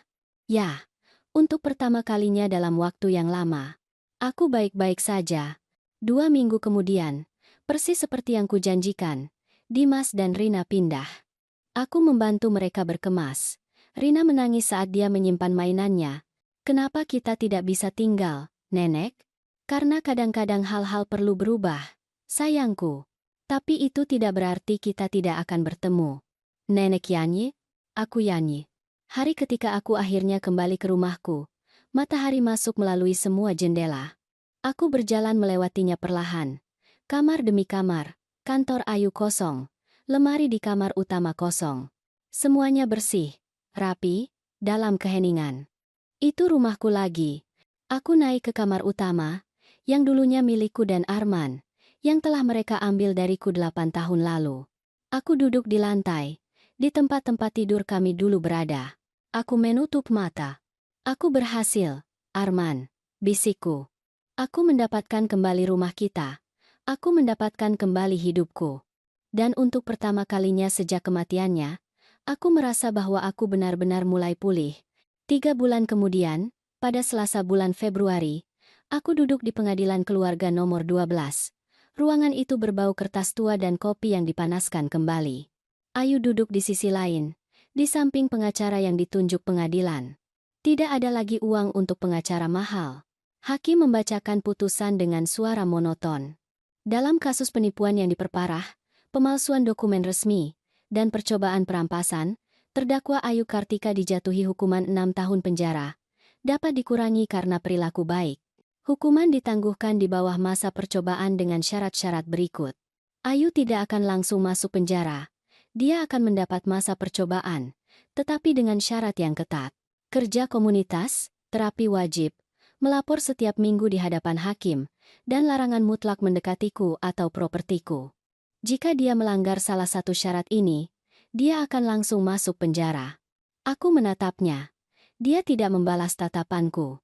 Dia terlihat kecil, kalah, tidak ada hubungannya dengan wanita yang mengesankan yang berteriak padaku di depan 30 orang. Hadi, sepupunya, tidak seberuntung itu. Dia masuk penjara. 4 tahun karena keterlibatan dalam penipuan. Perusahaan fiktif itu dibubarkan. Dan 1.200.000.000 rupiah yang telah diterima Ayu disita dan dikembalikan. Tetapi pada saat itu, uang itu sudah menguap untuk pembayaran bunga. Aku keluar dari pengadilan dengan Yusuf di sisiku. Bagaimana perasaan ibu? Tanyanya. Aku tidak tahu. Aku pikir aku akan merasa menang, tetapi aku hanya merasa lelah. Itu normal. Keadilan tidak selalu terasa seperti yang kita pikirkan. Dia benar. Selama berbulan-bulan aku telah membayangkan momen ini. Aku berpikir aku akan merasakan kemenangan, kepuasan, balas dendam yang manis. Tapi aku hanya merasakan kelegaan dan kesedihan untuk semua yang telah hilang di sepanjang jalan. Dimas telah menepati janjinya. Dia menceraikan Ayu 2 minggu setelah pindah. Perceraian itu cepat, tanpa perselisihan. Ayu tidak punya apa-apa untuk diperjuangkan. Dia tidak punya rumah. Dia tidak punya uang. Dia tidak punya apa-apa selain utang. Dan masa depan yang tidak pasti. Hak asuh Rina jatuh kepada Dimas. Ayu mendapat kunjungan yang diawasi setiap 2 minggu. Putraku juga mulai membayarku. Rp2.250.000 per bulan. Itu tidak banyak, tetapi itulah yang mampu dia bayar setelah membayar sewanya, pengeluaran Rina, dan sebagian dari utang yang ditinggalkan Ayu atas namanya. Aku akan membayar ibu semuanya, Bu, katanya padaku. Meskipun butuh 20 tahun. Aku tahu, Nak. Kunjungan dimulai perlahan.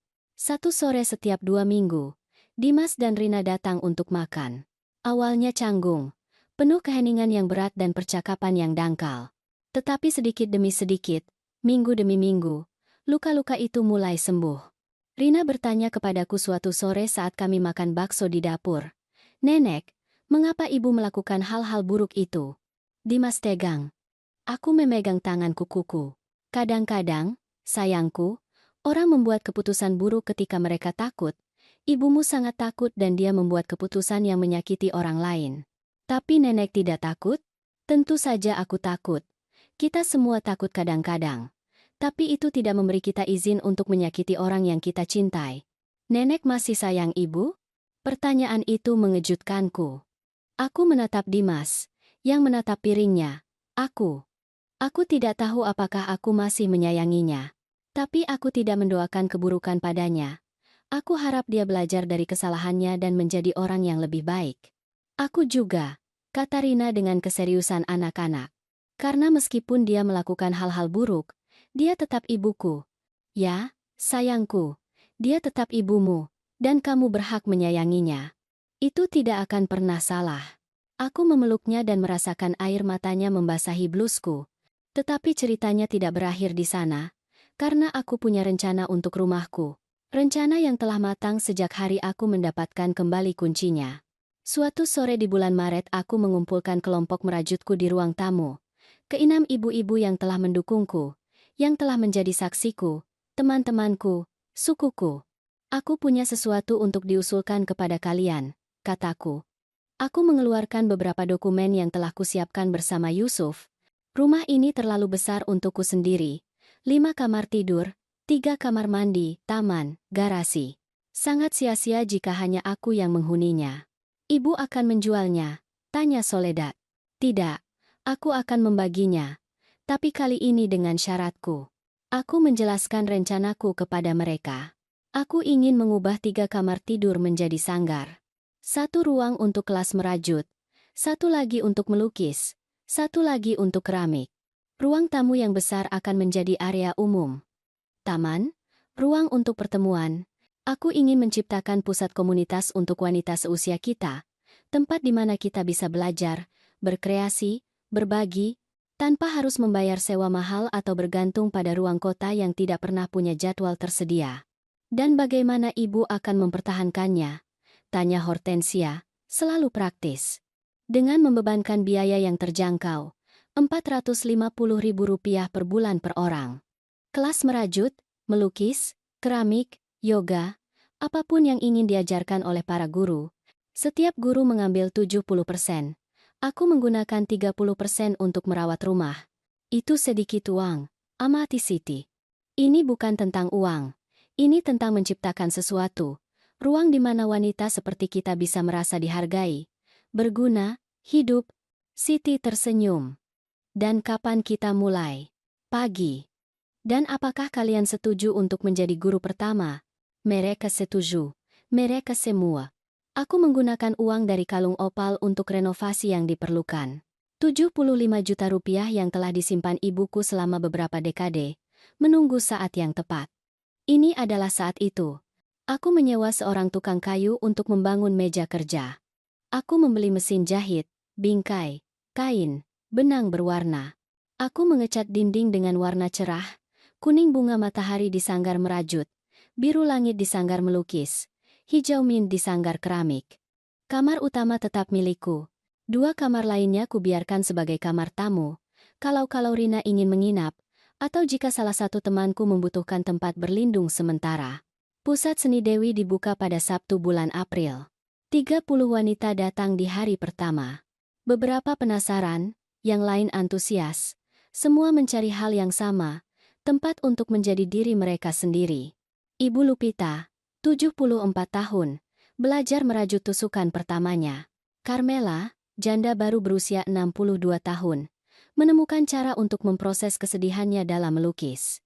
Ana Maria, bercerai pada usia 68 tahun, menemukan bahwa dia memiliki bakat untuk keramik. Dan aku menemukan tujuan yang aku tidak tahu aku butuhkan. Itu bukan hanya mengajar, itu adalah menciptakan komunitas, ruang di mana wanita yang dianggap masyarakat sudah lewat, tak terlihat, tidak berharga, bisa bersinar. Dimas datang mengunjungiku pada hari Minggu. Dia berkeliling sanggar bersama Rina, melihat para ibu-ibu bekerja, tertawa, berbagi cerita. Bu, ini luar biasa. Benar? Ibu mengubah semua rasa sakit itu menjadi sesuatu yang indah. Aku mengangkat bahu.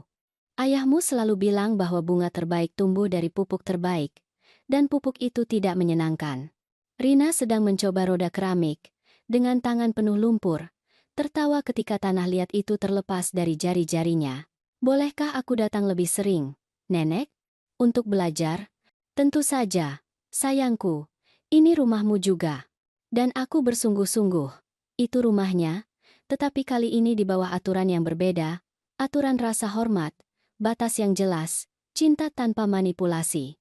Suatu sore di bulan Mei, 6 bulan setelah semuanya, aku sedang menyiram bougainville di taman, bunga fuchsia yang sama yang dirawat Arman, yang sedang tumbuh ketika dia meninggal.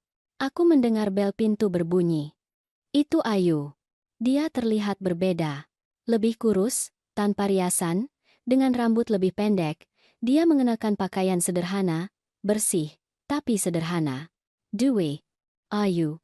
Aku tahu aku tidak seharusnya berada di sini, bahwa aku dilarang mendekat, tapi aku perlu. Aku perlu mengatakan sesuatu pada ibu. Ibu punya waktu 5 menit. Aku sedang menjalani terapi, wajib karena putusan itu, tapi itu membantuku. Aku mulai mengerti banyak hal tentang diriku, tentang mengapa aku melakukan apa yang kulakukan. Aku tidak mengatakan apa-apa, hanya menunggu. Aku tumbuh miskin, Dewi, sangat miskin. Ayahku meninggalkan kami ketika aku berusia 8 tahun. Aku melihat ibuku bekerja 3 pekerjaan untuk menghidupi kami. Aku melihat bagaimana orang menatap kami dengan iba. Aku berjanji pada diriku sendiri bahwa aku tidak akan pernah hidup seperti itu. Itu tidak membenarkan apa-apa. Aku tahu, tapi itu menjelaskan ketakutan yang kurasakan untuk kembali ke tempat itu. Ketika utang-utang dimulai, ketika penagih utang menelepon, ketakutan itu kembali. Dan alih-alih meminta bantuan, alih-alih jujur, aku memutuskan bahwa orang lain harus membayar harganya. Aku, ya, ibu, dan aku minta maaf. Aku minta maaf karena telah memperlakukan ibu seperti yang kulakukan. Aku minta maaf karena telah mengambil martabat ibu. Aku minta maaf karena telah mencoba mencuri rumah ibu. Suaranya bergetar. Aku minta maaf untuk segalanya. Aku menatapnya, wanita yang hampir menghancurkanku. Wanita yang sekarang hancur di depanku. Kamu berharap aku memaafkanmu? Tidak, aku tidak berharap itu. Aku hanya ingin ibu tahu bahwa aku menyesal, bahwa aku mencoba untuk menjadi lebih baik, demi Rina, demi diriku sendiri. Bagaimana hubunganmu dengan Rina? Sulit. Dia bertanya padaku. Mengapa aku melakukan apa yang kulakukan? Mengapa ayah dan aku bercerai? Aku mencoba jujur, tapi sulit ketika putrimu yang berusia 15 tahun menatapmu dengan kekecewaan, Itu namanya konsekuensi. Aku tahu. Dia menyeka matanya.